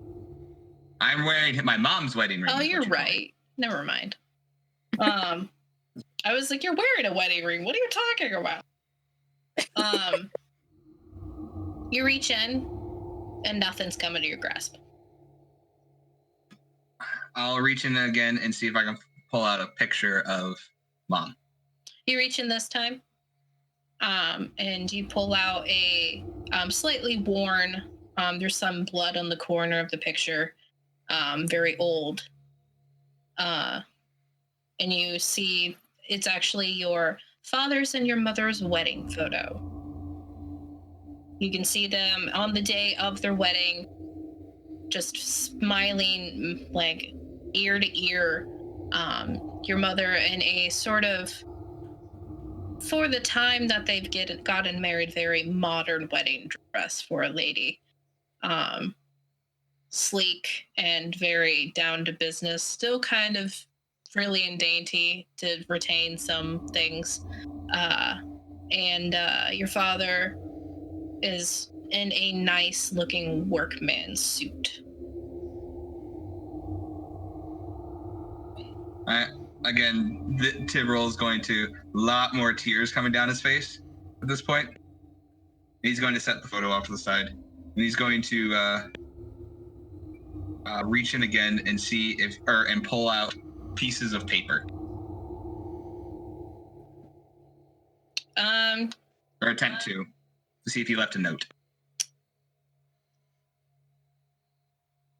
So with that, are you thinking letter or pieces of paper? Letter or note. Okay. So with that, you get a couple different sort of like pieces of paper come out. One of them is addressed to you. I'm going to open the letter. All right. I'm going to set the other papers I got and open the letter. Do you want me to read what's on there? Up to you. Like Tibble, he won't be saying it out loud. He's going to silently sit there reading.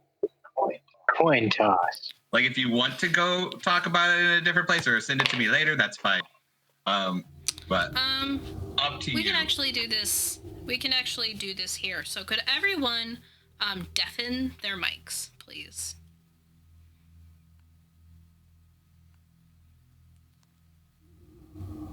Emma, that means you too. Yeah, she got it. Okay, so with this, I wasn't extremely prepared for you to get to this today. Okay. So I'll have to actually write up a letter and send it to you later. But the gist of what is on the letter is essentially your father, Almandaro, is, and it says, "To my son," in large cursive letters on the top. And it says, "I do not know where or when this letter will get to you. I do know that if it does, something has happened. Something has happened in the fact of I might be dead. I might be missing. If those are to come to pass, dear Tibble, you are the man of the house. You are to take care of your mother. I know. She's a handful, but she is the most strong woman I have ever seen. And she has fulfilled my life as much as you have. I am on my way to the Feywild to see if I can find the golden snapdragon. That was Sam. I've heard the mythology of this.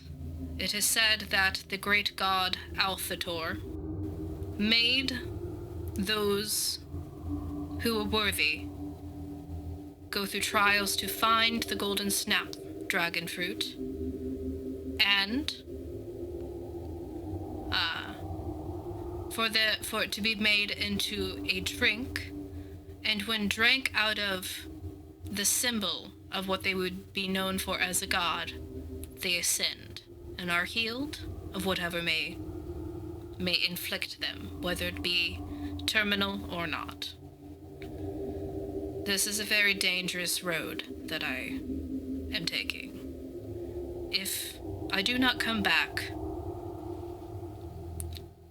just know that I love you. And please do not put yourselves in harm's way. Because if you die and I leave, I don't know how your mother will cope.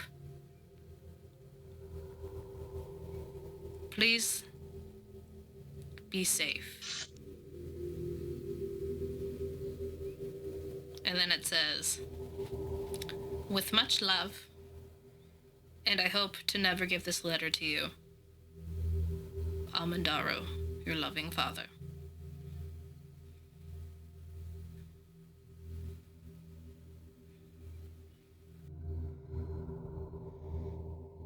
Tibril is a mess right now.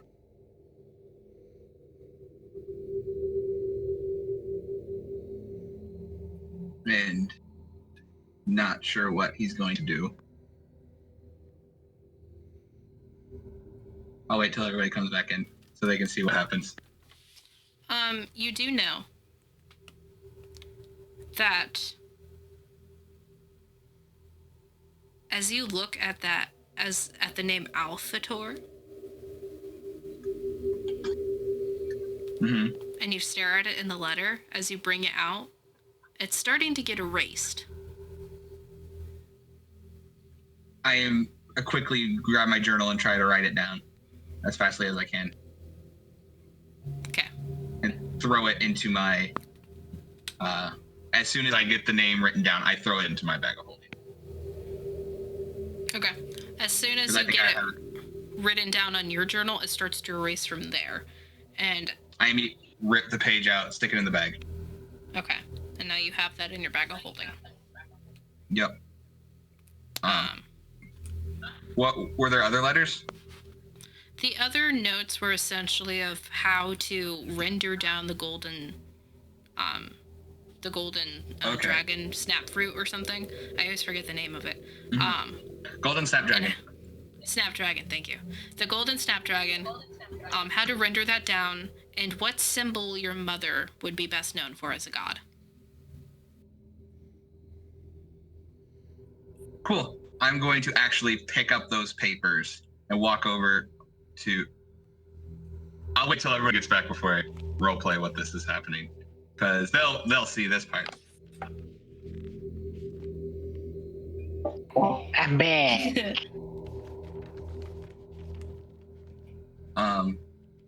Is Emma coming back? Emma. Oh, there she is. Ooh. So basically what you guys will see is Tibril start crying with almost laughing in his voice. And So he's like a happy cry? not really happy, hopeful, Sorrowful happy cry? hopeful, I guess. Hopeful. And you'll see him walking over to Lord Duves. He's still a mess. Like, if it would be all right with you, could I take this letter my father wrote and some of his notes? It's information about how to save my mother.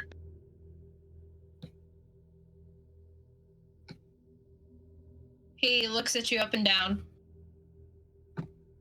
And he smirks a little bit and kind of like his shoulders kind of come down from how they were. If that was your father's, and that is really how you're reacting to reading letters out of the bag, please take the bag. I bow to him and get ready to start running, then realize probably shouldn't do that, and start walking again back to the bag. And he nods. And I put the bag on. Thank you so much. I'm still a mess. I have 2 bag of holdings. Yeah. Yeah, he does. I'm going to ask him. He's like, do you know where you found this? So, when I said I wasn't awake for 100 years to all of you, that was more or less essentially the truth. But whenever someone is able to sneak up to my hoard and able to pick something up, I wake up. And if they are able to withstand my first attack, I have a conversation with them. Your father was one of those, and we did indeed have a conversation. He was delightful. And so my mom, That's what I remember. And more tears coming down his face. Like, yeah, he was. And I do not have a sense of time, but it was a while back, as I'm remembering it. He said he was going to the Feywild, and that he wanted to leave this bag here. Actually, now that I think of it, he wanted to leave it here for you. Oh, I suppose I should have remembered that. Start rubbing my eyes. How? Of course he knew I'd come here. Yeah, he had a way with it. Start giggling some more. Oh, I had a question for you. While looking through the bag, I find in one of his letters, and then I say the name.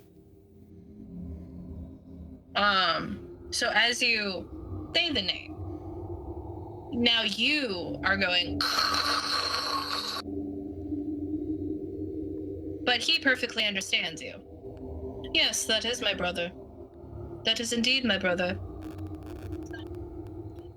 Well, for some reason, the bag of holding held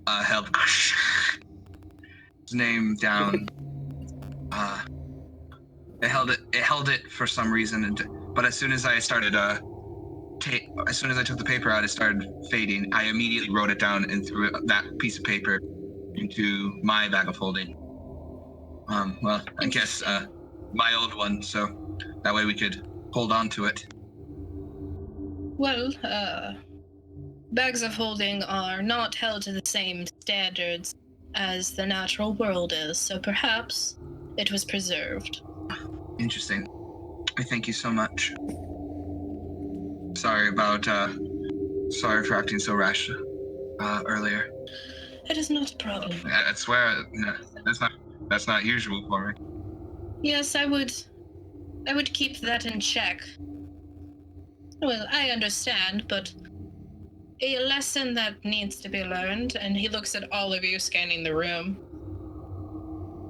There are dragons worse than me. Even in my temper tantrums, I can get lost. You need to make sure that you keep your head on your shoulders wherever you are, or you might end up dead. Yeah, you're right. Thank you again. Not a problem. And behind all of you, you hear a sort of, and you guys are standing, what to give you your geological position in the room. You're standing over by that gold pile, and the rest of you are like sort of on the wall that's near the tunnel entrance, I'm assuming.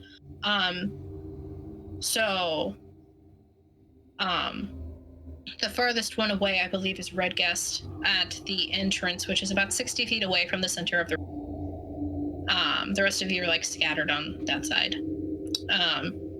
About, let's see, doing math in my head, about another 60 feet to another gold pile that's really high up.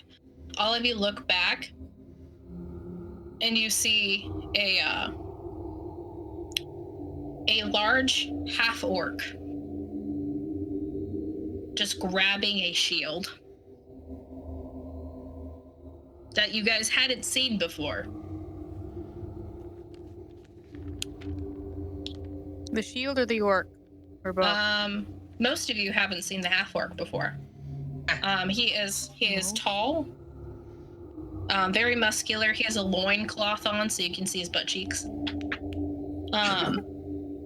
And he has two large battle axes on each of his hip, and like black dreads. And you can see that he made too much sound and failed on his stealth check. Do we all look over and see him? Yeah, it's kind of like those like whip pan moments in a movie, just and someone gets caught doing something of like, Shit. And with that, Device just kind of and starts growing again into a large dragon. Can you make a dexterity saving throw for me, Tyrell? I sure can. I'm going to use this focus point to give myself advantage on that. Crap. Redgus is gonna keep his sword out. 12. All right. By the skin of your teeth, you duck down underneath his tail and are able to roll out of the way into the gold pile that you were just at. And you see that you see like static electricity start to form around him. And you see that he exhales a large bolt of like lightning blast in the direction of that half orc. That's good. Oof, boy, oh, holy shit. Okay. How fried is he? So just to give you guys some like Scale of 1 to like a Kentucky Fried Chicken. metagaming sort of thing here. If you get hit by a dragon's lightning breath, or at least for this one, you have to make a dexterity saving throw of 23. Oh, dang. Or Ooh. take Did 16 you roll one? d10 damage. Oh my god. That's a lot of D10. And with this boy, That's a lot of D10. what were you saying, Roll? Can Redgus start running at the half orc? Yeah, you can definitely do that. You are about 120 feet away from him. You still do it? Yes, I still run at him. You start that. Knowing something that's going on, I'm gonna cast haste on Redgus. Okay, so double your movement speed and you get another action. And with that, so if you want to, so since your movement speed is doubled, so you can either do that and then take an action when you get there, or you can use both of your actions, which will quadruple your movement speed. I'll do that one, the quadruple the movement speed, Right. to cover the 120 feet. All right, so you get there. What are you doing? You're right in front of a lightning breath. Oh, I thought he shot it out already at the guy. True. Never mind. You get there right after sorry, time in my head sometimes doesn't work. Let's get on a roller. Or a dice roller, please. I don't want to do all of this. So you'll get there right after it lands on the ground, because he definitely did not succeed.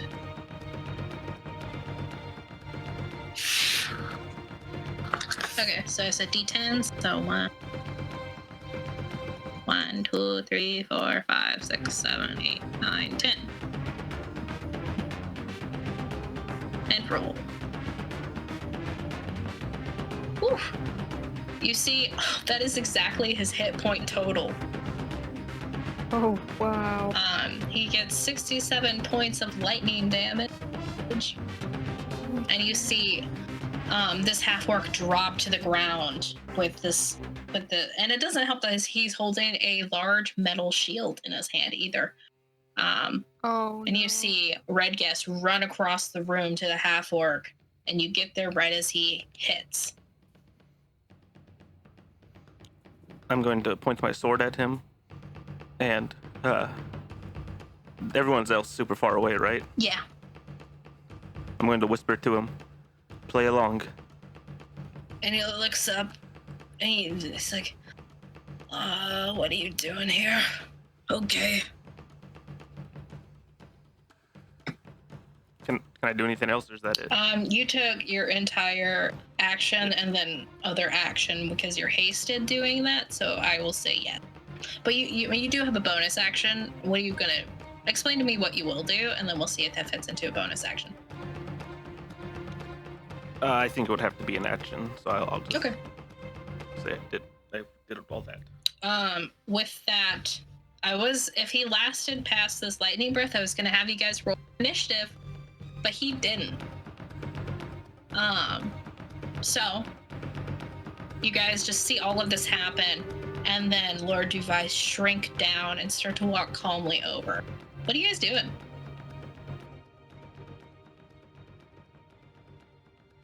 I follow.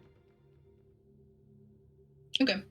All of you see, like, after the light, like when the lightning thing hit, he hit all of the gold coins, and they just went scattering everywhere. So as you guys are walking past, Tavis, you walk past a pearl ring on the ground, and Bright, you walk past a large jug that has fallen over near you. Just a jug? It's a large jug. Okay. Oh, I forgot I was muted. I just said me and Ekman went back towards the cave entrance. We didn't follow. I want to go through my dad's bag. I figure Ekman's following me. Okay, Ekman's just like, oh shit, but continues. He's like, oh, but Tibril, come on, but can't we just? And he's just kind of going with you, but like not following. But he's just kind of like the entire way. I got my father's bag. This is the only lead we have to where he is. But Tibril, there's this whole crazy thing with the dragon just happened, and probably died. You go. You go. It's okay. No, what if there's other people here? I need to look through this. I start to walk up to Tibril and Ekman, and I just stand with Tibril and like nod to Ekman. I'm hoping that he understands that you can go ahead because I'll just stay here with him. As that happens, like, oh, hey, Tomb. I'm going to pull off my the other bag holding that I took off Tavis as his hands were on fire, and put it on you. Hold this. Okay. No, put it inside my torso. Tibril's already walking. He wrapped it around your neck and started walking. It's fine, Tomb. You go do the thing. Fine. Hey. I'll take the bag off of me and stick it in my torso with Talon. To walk closer and investigate. Well, not investigate, but to just be a part of what's going on. Yeah. All right, and all of you start walking over.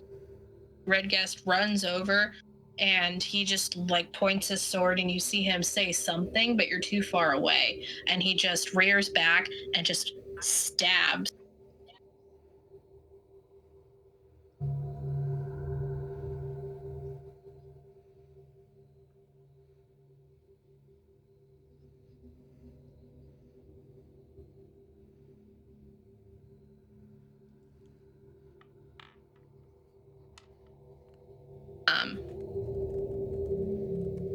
And Lord Device walks up. Oh, thank you, my furry friend. I never caught your name. What is your name? My name is the Red Guest. Thank you. May I take him out? Oh, completely kill him? Oh. I see that you like to follow through with things. Very well. Red Guest stabs again. And stabs again. Yes. All right. You see as Red Guest rears back, you stab through this half-orc's heart, and you feel resonating through the iron in your sword, or your weapon. It stops beating, and he just gives kind of like a, what the fuck? And it stops. Red Guest is gonna kneel down and sort of like a praying motion over the body and whisper to himself, "Thank you. You did very well. They will probably trust me now." The body doesn't respond. Well, he does, kind of like in his last dying moments, his eyes widen and then kind of like squint a little bit with hate. And then grow gray, unmoving. Then Red Guest will put his sword, sheath his sword, and look at Lord Device and say, "I apologize for bloodying your hoard. Oh, that is fine. It is better bloodied than taken. I appreciate you. For your service, why don't you go ahead and choose one thing besides the shield? Can I do a perception check? Yes, you can. Come on, perception. You've let me down all day. And you're gonna continue to do so. That's an 11. You look over and you see not really too much. You see a lot of gold. And you see some diamonds, and you see platinum as well. And you look back and you see, as Bright and Tomb are walking over, you see a ring, a pearl ring on the ground, and a large jug. May I have that pearl ring, if it's all right with you, my lord? It is no skin off my back, as they say. After all, you did a service. Therefore, you must be paid. Thank you, sir. Not a problem. And Redgus will walk over after bowing to him and head over to grab the pearl. All right, so that ring is called the Pearl of Power. It is for spellcasters. And Cool. it essentially gives you another spell slot. I will send you the specifics, but that's essentially what it does. All right. That's awesome. So what's the jug do, I wonder? I wonder. You wonder, don't you? I do. I wonder if it's just a normal jug. You want to do an Arcana check?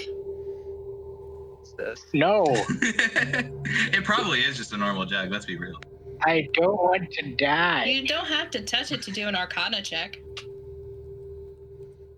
Can I attempt to sense it? Attempt to sense it, please. You look at the jug, your eyes kind of like focus in a little bit, and you see like you see a magic emanating around it, like an aura. Cool. You also look up and at the sword with the shield. Wow. Okay. With the shield, you look up that and you're like, wow, that's really magical. There is a lot of power Cool. emanating from the shield.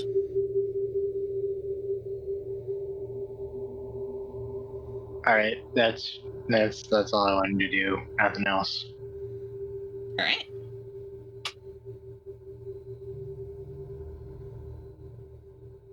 What is everyone else doing? Tibble, you went over with Ek to the rest of the bag. Yep. Just kind of going to. I'm probably going to sit there and tell Ekman some stories that I remember of my dad. Because he left when I was young, not like super young though. Yeah. So tell him the stories I remember. Tell him about him, stuff like that.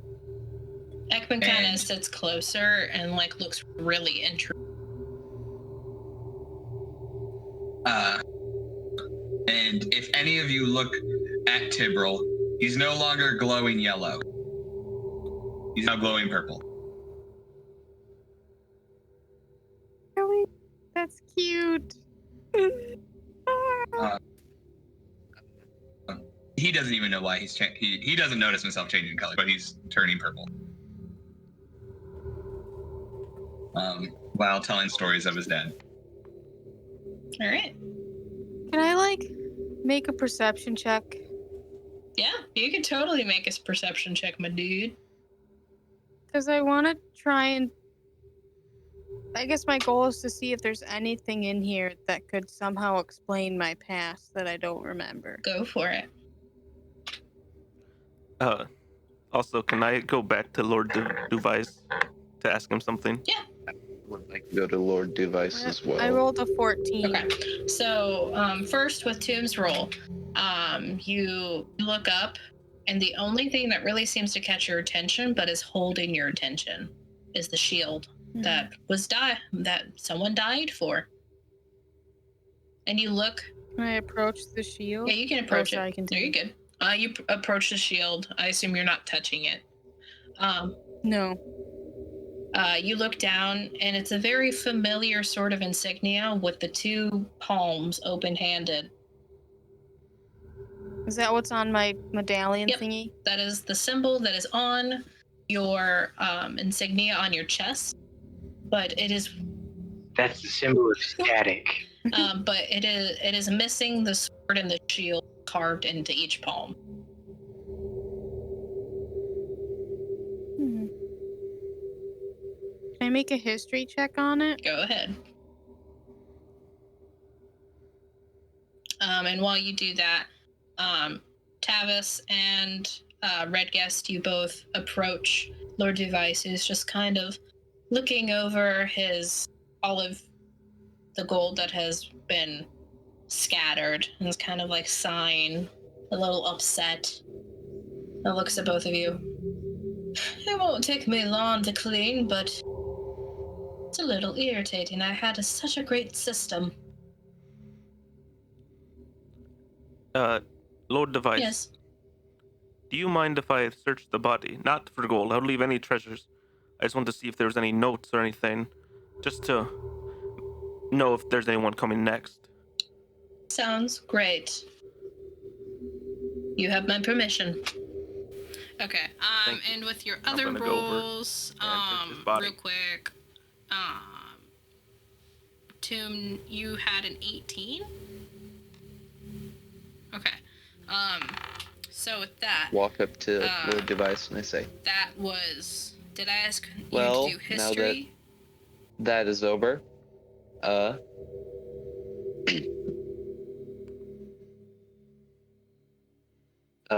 Yes. You can assure me that me leaving my hand with you is the safest option. Yes? He just kind of smirks and then looks down at the half-orc and then back up to you. I assure you that in the instance that anyone can ever get past me, the world would have ended. Can I do an insight check to see if he's telling the truth? Like, if he has no evil intentions? Go for it.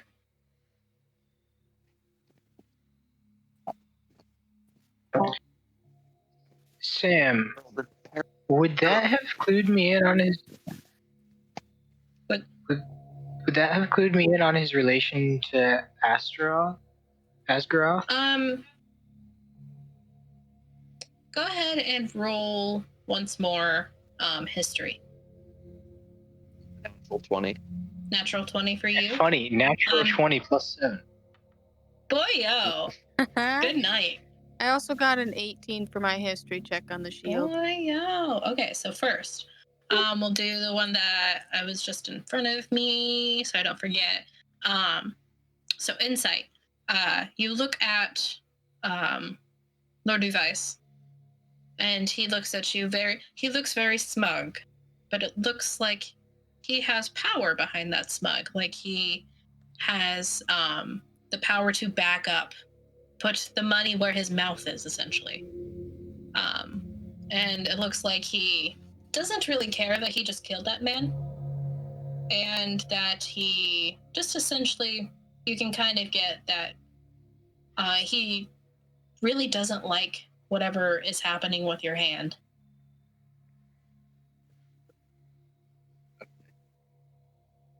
Well, I look down at the orc. I guess there's some weight to what you say, so I will trust you. And the voice comes back in your head. Whoa. Why are you trusting someone you just met? When I have been your friend now for what, months?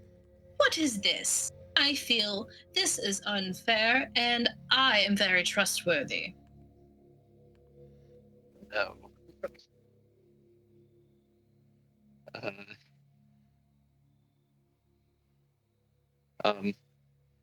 What? Have I ever steered you wrong? I have never steered you wrong. I have done everything to make you stronger. in my head, I just say, I've never steered you wrong, meh, meh, meh, meh, meh. And then I kind of just attempt to block him out. Oh, you're just going to do that now? What? That is very rude, sir. Do I know what I need for the spell to regenerate my limb? So for that, 1 second.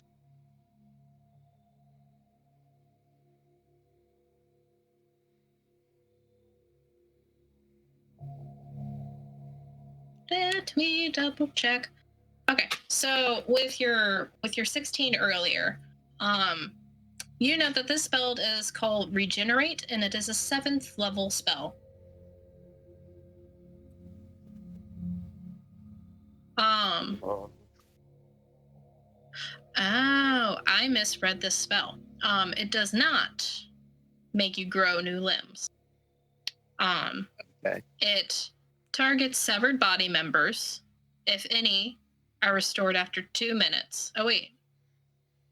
Never mind, it does. I'm sorry. I misread that twice. Okay. I skipped to the bottom part of it where it said if you have the severed part, you can hold it to the stump and it just causes the limb to knit back to the stump.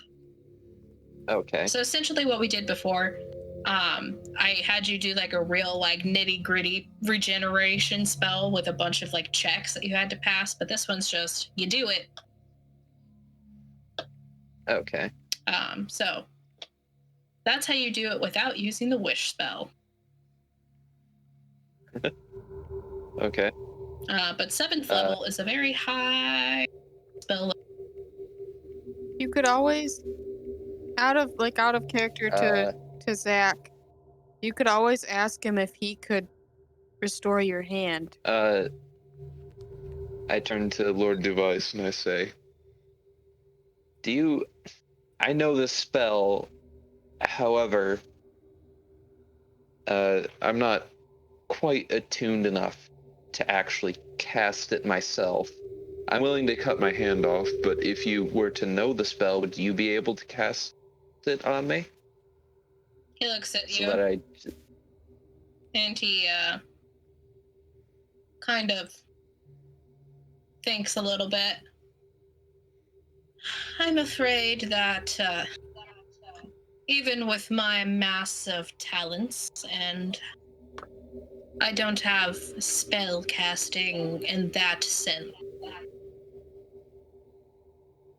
you would have to find a very high level person attuned to magic to be able to do that. Or you could spend some coin and buy a scroll. But I do know that that hand is going to lead you down a path you don't want to go on. And the voice in your head goes, oh, now I'm being accused? What? That is unfair. I would never lead you down a path you don't want to go on. I will just give you tips and tricks of how to go down the path that rocks. And rolls.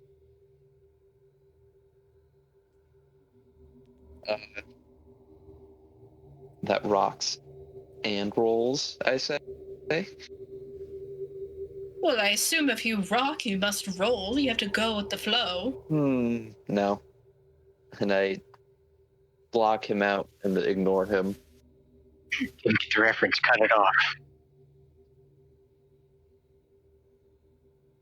Are you about to cut off your hand? Only if there's a way for me to get another hand or some sort of temporary fix till I can get somewhere to regrow my hand.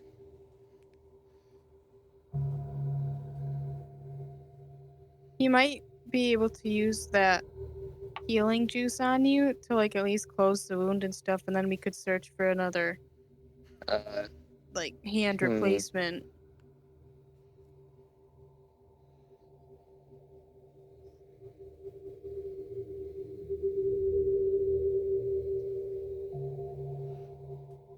Mm-hmm.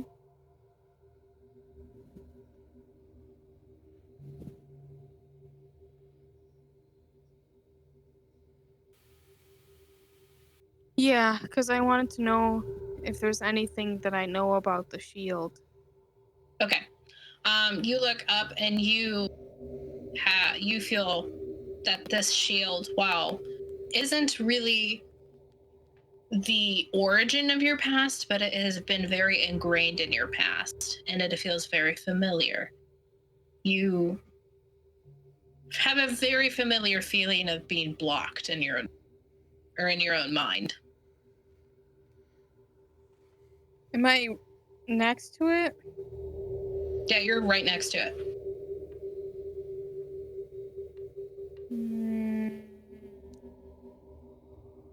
Theoretically, what would happen if I touch it? You with the history roll before, remember that device was a little angry, but you're not quite sure how he's going to react after someone from your group helped protect. You have no idea what will happen. I know Tomb would touch it, but do I want to go down that route? Everybody step away from the dragon. If you know Tomb will touch it. Yeah, Tomb goes to just touch it. Lord Device looks. You can see that he's talking to Tavis, and then he just looks up and feel like it looks like he's hearing something, and whips over to you, but then sees that it's you, and says, "You may have permission to touch. Just do not try to take." And then he continues talking. Okay. I touch it. Yeah, you touch it, and it feels like a very Anything weird familiar happen? presence. You feel like the sort of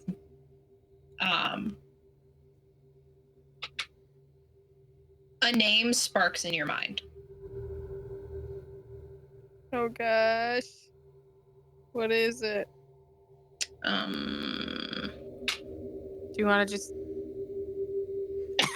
What do you want? I will text it to you. Can you text me the Okay. name to know how to spell it correctly, please? Yeah. Thank you. But you think back, and all of those moments that Lord Device was thinking, yeah, why weren't you showing up? But all of those moments that Lord Device was talking about this name clear up. Can I understand it? Can I understand it too now? And that you can. Oh, cool. Yeah, both of you understand him now. But no one else can. And if you try to say anything to someone else, they won't understand you. If I could speak. But all of those keep flooding in. And then with Trevor's check, nat 20 plus 7, in connection with Asgarath, you can kind of guess. You can kind of guess he might be the dad of dragons. Oh, so helpful. Okay. He might be he was the first created one, and then ever since. As in Asgrath is the first created one, or Device?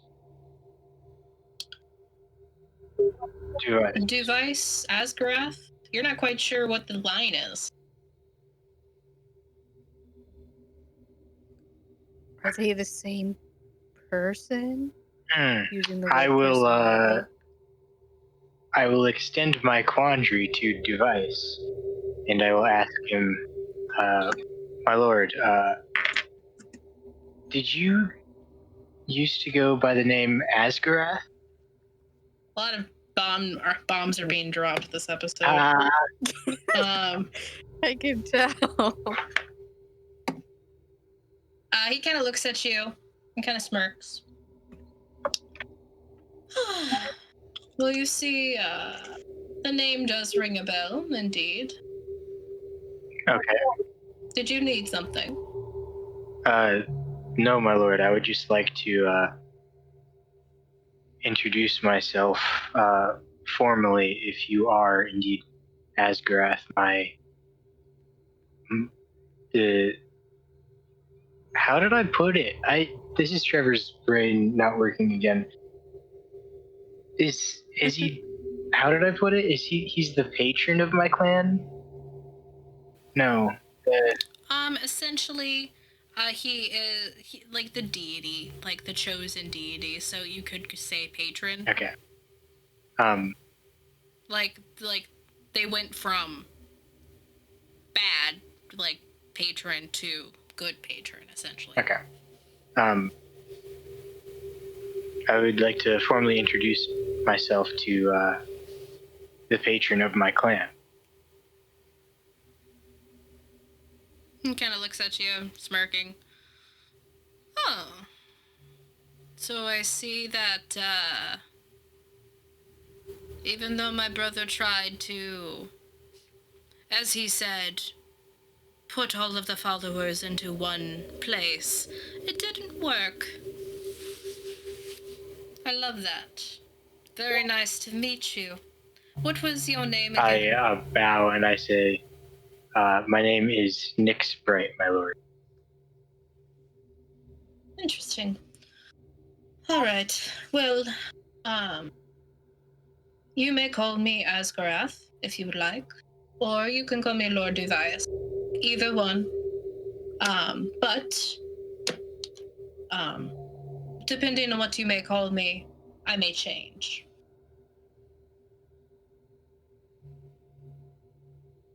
Okay. For the sake of my my friends who have been calling you Lord Duvice, I will continue calling you that, my lord. Not a problem with me. Don't get me wrong, you can call me whatever you like, but the second you start saying Asgarath, I'll be different. Understandable, my lord. All right.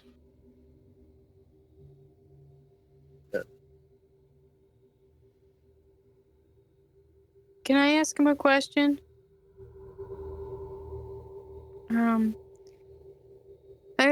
I walk up to him and I start writing in my book, and I ask him if he knows where Warforged come from.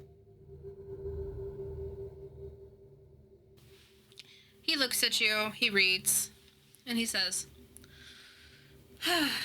Now, when I went to slumber, and because there was several different limitations to things back then, more or less in different ways. I was put to slumber right before you probably were made, as I do not recollect you existing, your race, to put it bluntly. I apologize. I probably could, since I am awake and I don't really feel like going back to sleep, put out some dragons to figure it out if you want. In my notebook, and I say that would be much appreciated. Yeah, that would be much appreciated. And I say thank you. Very well. And then I do write in my book as well. I say, and then I write the name that you just sent me down, and I ask, like saying, like, could he have made me? He looks down. My brother? No. It was not him that made you. And then I ask him, are you sure? I am sure, because I do not get your origin as the touch from him, but rather from, and he looks over at Tavis's hand. I ask him, who is that? Oh, you lot have several questions. I grow weary. Let Why don't we? And he kind of snaps. And you guys see the gold kind of like suck back into all of the piles. And suddenly, a long table has formed with food and drink, and one would call this a hero's feast. There's enough seats and chairs for everyone that walked in, and actually there's one more. And roll for your investigation. You find like about 40 gold. You find those axes on him, and you find this last one I'll text you. Does Tibril and Ekman notice the table popping up out of nowhere, out of curiosity, or am I too enthralled with my bag, or my dad's bag? I would say that Ekman notices. You are very enthralled. Oh, and also, Raoul, you find a piece of paper among the body as well. But Ekman kind of like, yeah, but he like his head snaps up and he's like, after the last story of like your father that you just told, he's like, oh, Tibril. Yes. What's up? I just look at him right in the eyes. I smell food. I think we should go check. But, and I'm going to start. I'm going to. Nope. I'm Come going on. to And he still starts have trying. my arm in the bag, trying to like find something. Try to think of another thing I know my dad would have. And he's like, but, and my arm pops out with nothing in it. Come on. You can do this later. You're hungry now. I hear your stomach. Stop fighting. Stand up. Like, okay, I'm coming. And I'm going to, but that bag is like glued to me. Like I'm almost hugging it type thing, coming up to the table, like sitting in front of me, around my arms around it type thing. After he snaps, he kind of like looks at his fingers and he looks at all of you. Perhaps I have a bit more magicking in my abilities than I thought, or maybe I'm just awakening a little faster than I thought. Anyways, have a seat. There's food, there's drink, and I can answer whatever questions without, becoming tired again. I sit in the chair that's closest to him. I'm going to. Is he sitting at like the head of a table? Yes, he is. I sit on the opposite side of Tomb, or like on right next to him on the other side across the table. I'm just gonna grab the nearest seat because I'm not worried about talking to him right now. I gotta figure out what's in the bag. So I would say that one is the one right next to Bright, and Ekman sits right next to you. Cool. I'm gonna stick my arm back in the bag and start looking for another thing. All right, Tavis, what you doing? I guess I'll grab a seat, whichever is, I guess, just closest to me too. Okay. And Red Guest, are you, yeah, okay. And when you walk over, Raoul, you see that the majority of the table has 2 seats open, one at the end of the table and one right beside, Tomb. I'll go sit next to Tomb. Good. And all of you notice that this magic perfectly popped up the exact number of chairs that you thought you would need, except there's one more. And Lord Device looks over at all of you, Fang's at the entrance, looking through. Roll perception for Fang, by the way.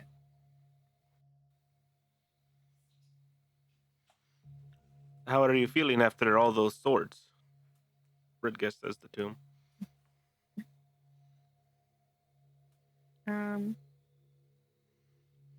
He nods in like a way to communicate that he's feeling much better. Good. Do I find any books or journals? So with that, okay, 16 for that. Yeah, you find sort of like a daily journal that your father kept. And an advanced sort of herbology book. I'm gonna start. And I'll start reading Dad's journal first, the daily journal first. Okay. So you start reading that journal. If you don't have day that he left. If you don't have this information today, it is perfectly fine if you text it to me or send it to me later. I completely understand. Oh, I do not have this written down. Okay, cool. Yet. But I will write it down later. Yeah, cool. With the exact dates and the calendar. Please do. Everything. Please do. I want to see like 10 years. Just make him a book and send it. I want to see. I did that with Perthy one time. I want to see 14 years worth of traveling guy stuff. Boy, oh boy, be ready. But with the book, I will say that if you read the advanced herbology book that your father had, okay. But if you read that, you will get the DC for finding plants will be lower, and making potions will be lower, and the effectiveness of them will raise. I will definitely read that, but first I'm reading the journal. It will take you probably about a straight week to read through. That's fair. Oh, Tivral's got lots of reading to do.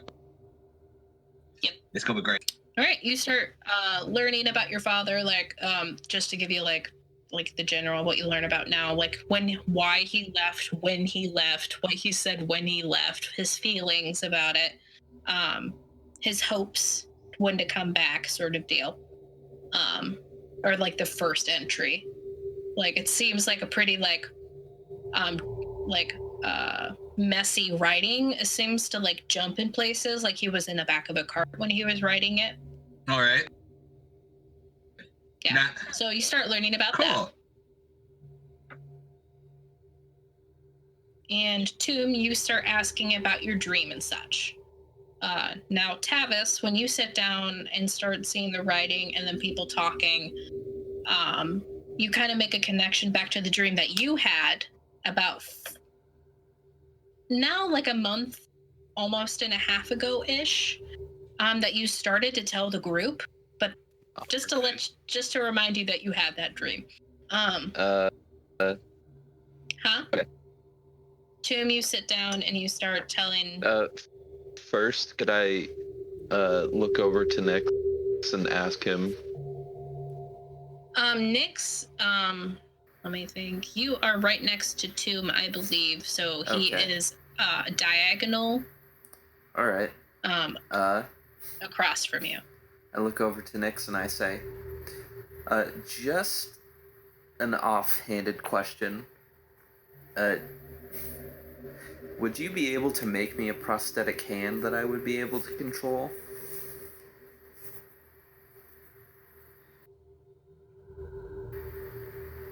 Sure. And I pull out my book and I start writing down ideas. Just need to make sure of that, and then I'll let anybody else who needs to say anything before I say anything else.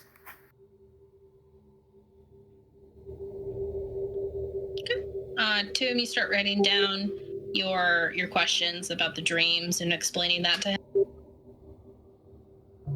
Okay. Well, I'm asking, is that what you do? Oh, yeah. Okay. You start writing down what happened. You, as your character, know exactly what happened and convey that to him. And Lord, Devices, leans back and looks at you. Oh, that seems like some sort of dream that my brother would indeed come up with. He's been a flair for the dramatic since the creation age. And then I ask him,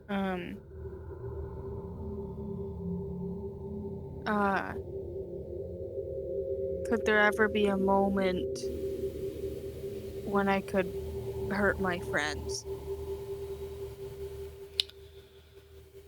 as a warforged or as being taken over by your creator? Creator. Well, it seems that your friend right next to you with the hand has a bit more of a danger for that, if you know what I mean. But with his insignia on your body, it seems that he... Oops. But with his insignia on your body, it seems that he tried to take away the chance of that happening. Have you had your will be taken over by a higher power ever since that has happened? Ever since the medallion's in my chest, he's asking? Yes. I don't think so. I just remember me destroying the Helm Temple after before my cherry blossoms bloomed. Yep. And then I think there was the one time where it was kind of a dream and I saw myself as this, like, bloodied and destructive being, but I wasn't taken over at that point. Yeah, but what you remember is that when you left for Helm's Temple to go destroy it, that insignia was just a necklace. Oh, yeah, that's right. And when you had that dream when you were in the slaver's cart heading to Zatin, after you woke up, essentially, even though, well, Warforged again fell asleep, right. it was seamlessly branded into your metal. Oh, okay, I get it. I think. So, like, does that mean that when I decided to walk down the path that was facing my better self versus approaching my darker self, that, like, saved me in a sense? Are you asking that to him, or you want to roll an insight check? I'm asking that to him. Okay. After, I explain that dream, and then I ask him that. Okay. So what he says, oh, I imagine that, Oh, jeez. actually, and you understand what he says is the name Okay, of the guy. okay. But for everyone else at the table, all of you hear the static. Except me. Oh yes, the crackle guy. Mm-hmm. It seems that he might have been giving you a choice to head down the path to become more towards the ones that Asmodeus and his lot seem to be like. And the other path seems to have been taking the higher ground of some sort of symbolic.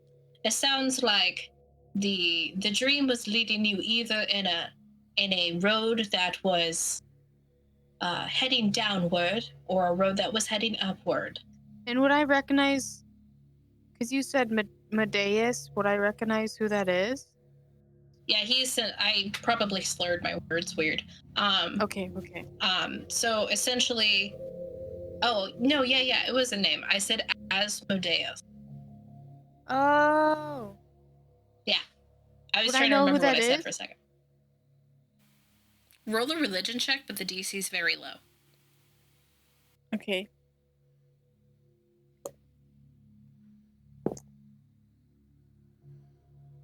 You cut out for a second. Yeah, you know He's the prince of the 9 what? the 9 planes or layers of hell. Oh. The lower planes, as it's called. I would say that you're able to glance over and Tavis's hand underneath the bandages, like the symbols for him light up slightly underneath, shine through a little bit. So then, recap. So now Tomb understands that when Lord Device says the like the one attached to Tavis's hand, I now recognize that as is it Asmodeus? Asmodeus.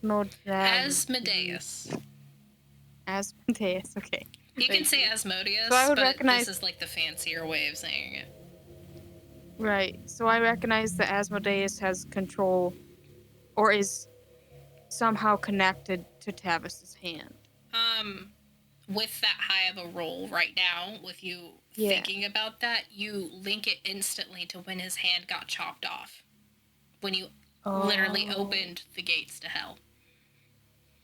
I see. And with anything other than that roll that you rolled, you probably wouldn't have known that much, but I know. I actually forgot we did that too. yeah, it was almost World's End in a different way. Mm-hmm.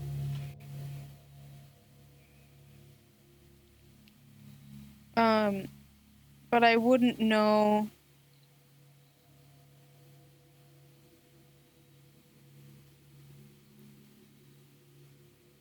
Trying to frame my words.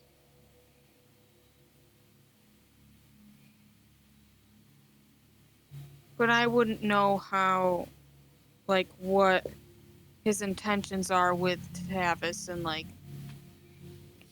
how that happened. I just know that Tavis got his hand cut off, and then 1 minute he's now connected to Tavis's hand. Because did I tell... okay, so with that roll, you would, Ekman Peter is just chowing down on this food like no tomorrow. Like the boys with, like, high metabolisms do. They eat out the fridge. And it's a good thing that this food is magical because it just replaces when a bowl is empty in the middle. That's so cool. So the all of the bowls in the middle probably would be empty if they weren't magical. But yeah, so with that high roll, Emma, for Tomb, you... Sorry, eyelash in my eye. You know that Asmodeus was once an angel. Or a deva in D&D terms. Okay. And he did something that is getting stopped from your brain. And okay. now he is the leader of hell. And he's not a great guy. He's very charming, though. Of course he is.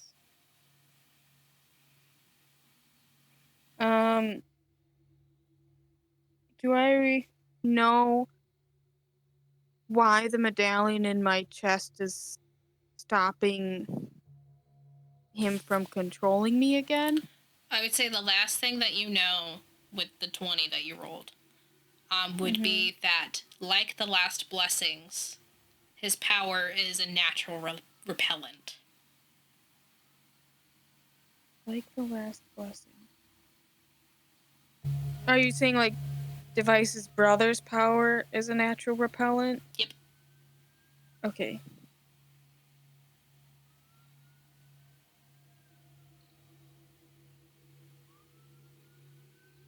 So for all I know,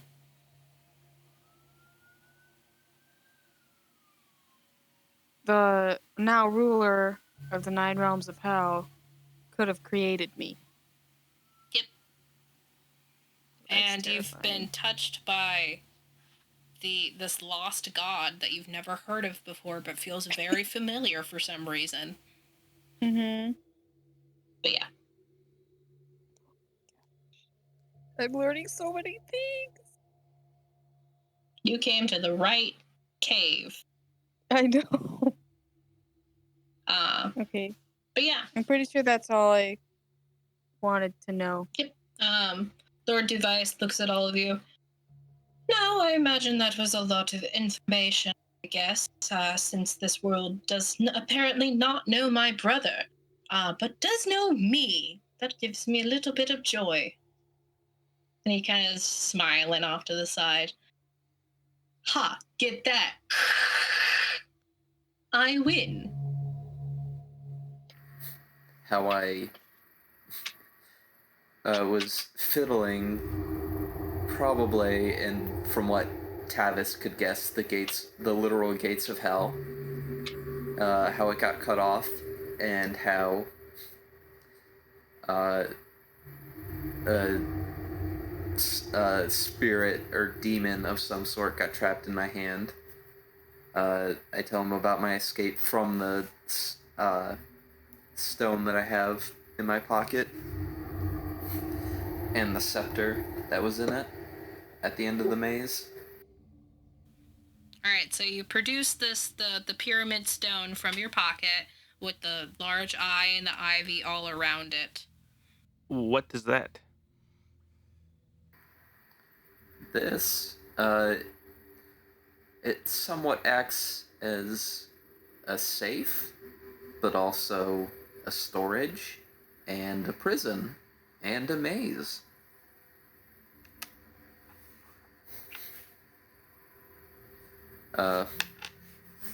Then I tell him about the dream that I had later on, that I tried to tell everyone before Knives Tom made me forget about what happened. Okay. Okay. So you conjure out the triangle stone, answer Red Guest question, and Lord Device, his hand is over the top of Tim already and says, "Give it to me." Why?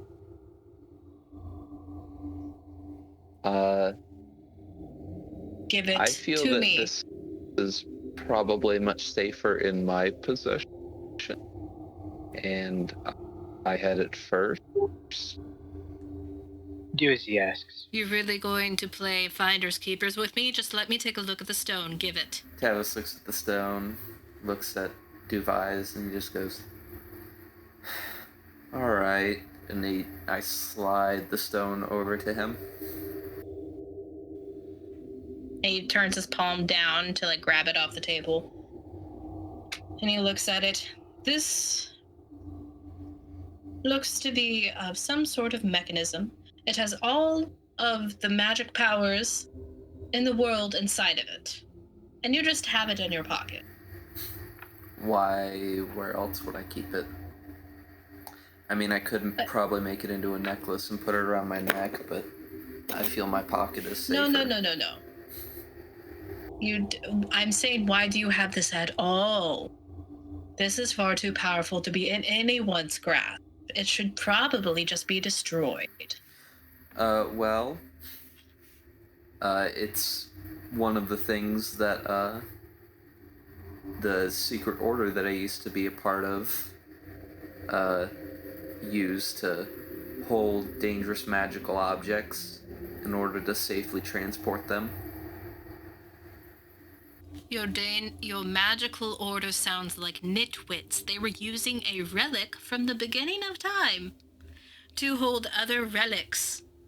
That does not... Do you guys not know the equation of one bag of holding with another bag of holding equals death? It does? Oh, wait, no, Yes, it I knew does. that. Yes, I did know that, but I did not know that it was this dangerous. If you say It is it's far dangerous. more dangerous. The bag of holding thing is child's play compared to this.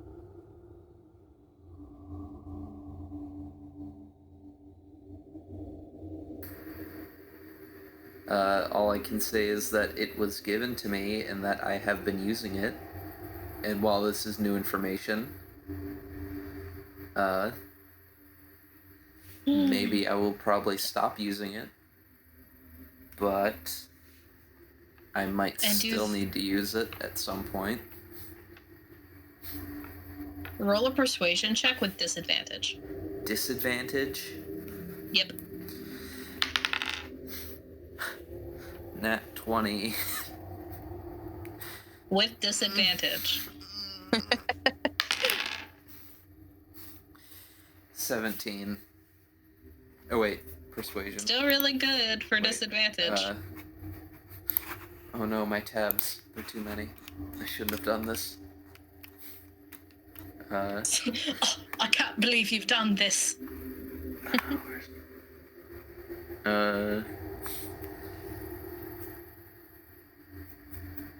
24. Okay. And he looks over at you. He looks you up and down. Look, the second you entered my chamber, I really didn't like you. Because, not to be mean to you as an individual, you seem like you're somewhat of an irresponsible person, but not evil. But you have Asmodeus literally living inside of you like it's no big deal, and you have Asmodeus's trinket as well that holds his scepter, which makes him have all of the power in the world, and you just want to take it. Yes. Oh, fine, take no. Well, knowing all of What this... about this idea is good to you? None of it now that I know all of this. Look, you can cut off your hand, leave this with me, or you can leave this with me and leave with your hand and come later with it. I don't care, but you're not taking the triangle. If you're going to keep it, may I see it? If it's such an important piece of history? I think, seeing as you leapt to my aid earlier, I apologize. Actually, make a persuasion check. Sorry. I should let you have that chance first.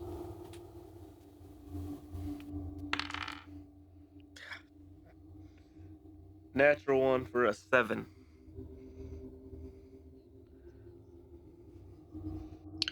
Okay, yeah, he continues. As much as I appreciate your help earlier, I gave you payment. Our transaction is done. While I appreciate your help, I cannot give you such an important relic. You may look at it from over there. And he holds it up. Thank you, I understand.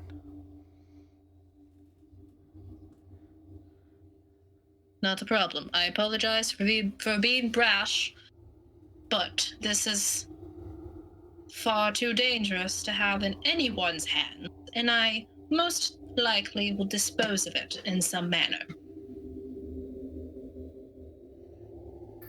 Well, I think we could all agree that, that knowing all of this, that would be the best and safest option. Thank you. I start to write in my notebook, and I ask him, would destroying it weaken him in reference to... Oh gosh, I can't. How do you pronounce Asmodeus? his name? Thank you. I got you. Yeah, so I just ask him that. Okay. And he looks at you, you're writing. Well, it would certainly destroy or send it to another plane where it's not as easily accessed. So in that manner, yes, it would indeed weaken them or weaken someone who, by gods or by me, would want to, for some reason, bring him back.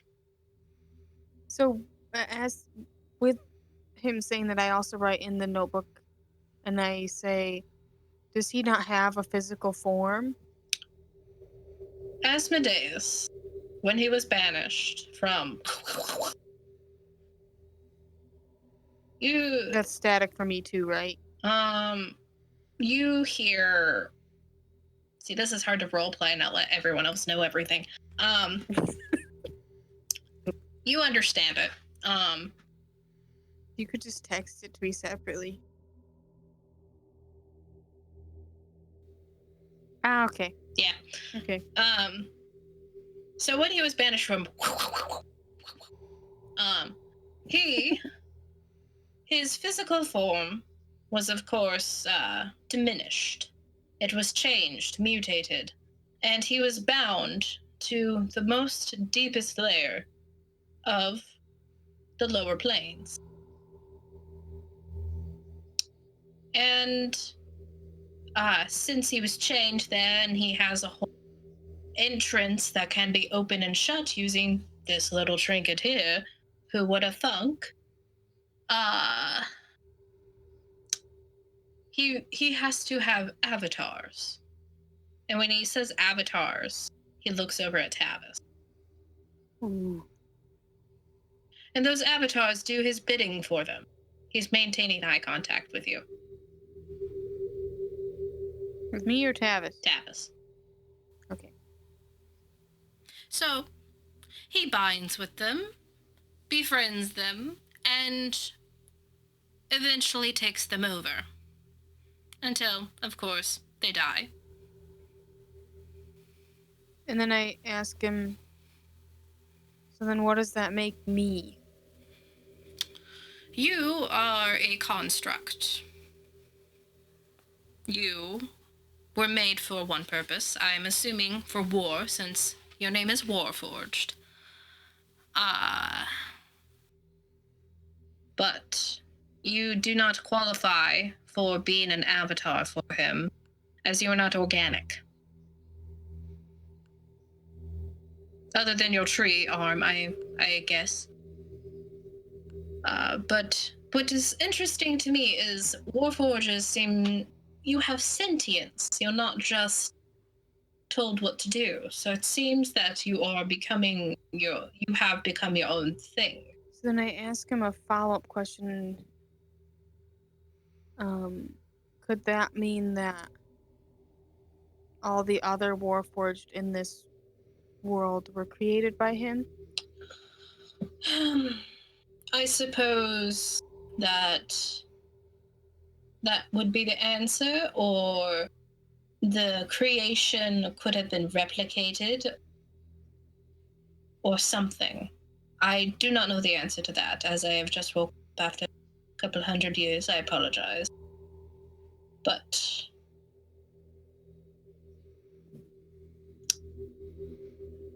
I'm sorry, I do not know the exact answer to your question. Tomb nods. Tavis, can you make a wisdom saving throw for me? Yes, I can. 21. 21?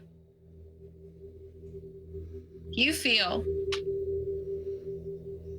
as Lord Device keeps bad talking Asmodeus, you feel your hands start to heat up every time. And every time it heats up, it starts to go up your arm further. And this entire time you've been withholding it and pushing it back down. But as he talks about avatars, and you are aware, in fact, that you might be an avatar to Asmodeus, you feel your mind kind of snap to the back as your body moves without you telling it to move. Oh, this is bad. And your voice changes and becomes 2 octaves lower and smooth. And as you crack your knuckles, and all of you look over as his stature changes. I would like to And he shoot him. I would say right now you don't know anything that's happening. Okay.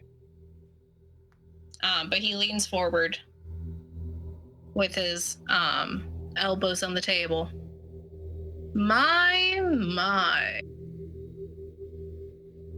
You do like to talk bad about your nephew, don't you? What? Da, da, da. That's where we'll end tonight's episode. Yeah. No! I didn't get to shoot him. No. She said it was boss fight. And that was this episode of Audio Adventures. Thank you so much for being here. Please like, comment, and subscribe, and most of all, please share to get out the word so we can share our story with you and keep doing what we're doing. If you have an idea for an NPC, a shop, or even an encounter, please comment down below. You might be seeing any of those in the next session or maybe even the upcoming sessions. Again, thank you so much for being here, and we will see you next week. Please stay safe, everyone, and wear those seatbelts.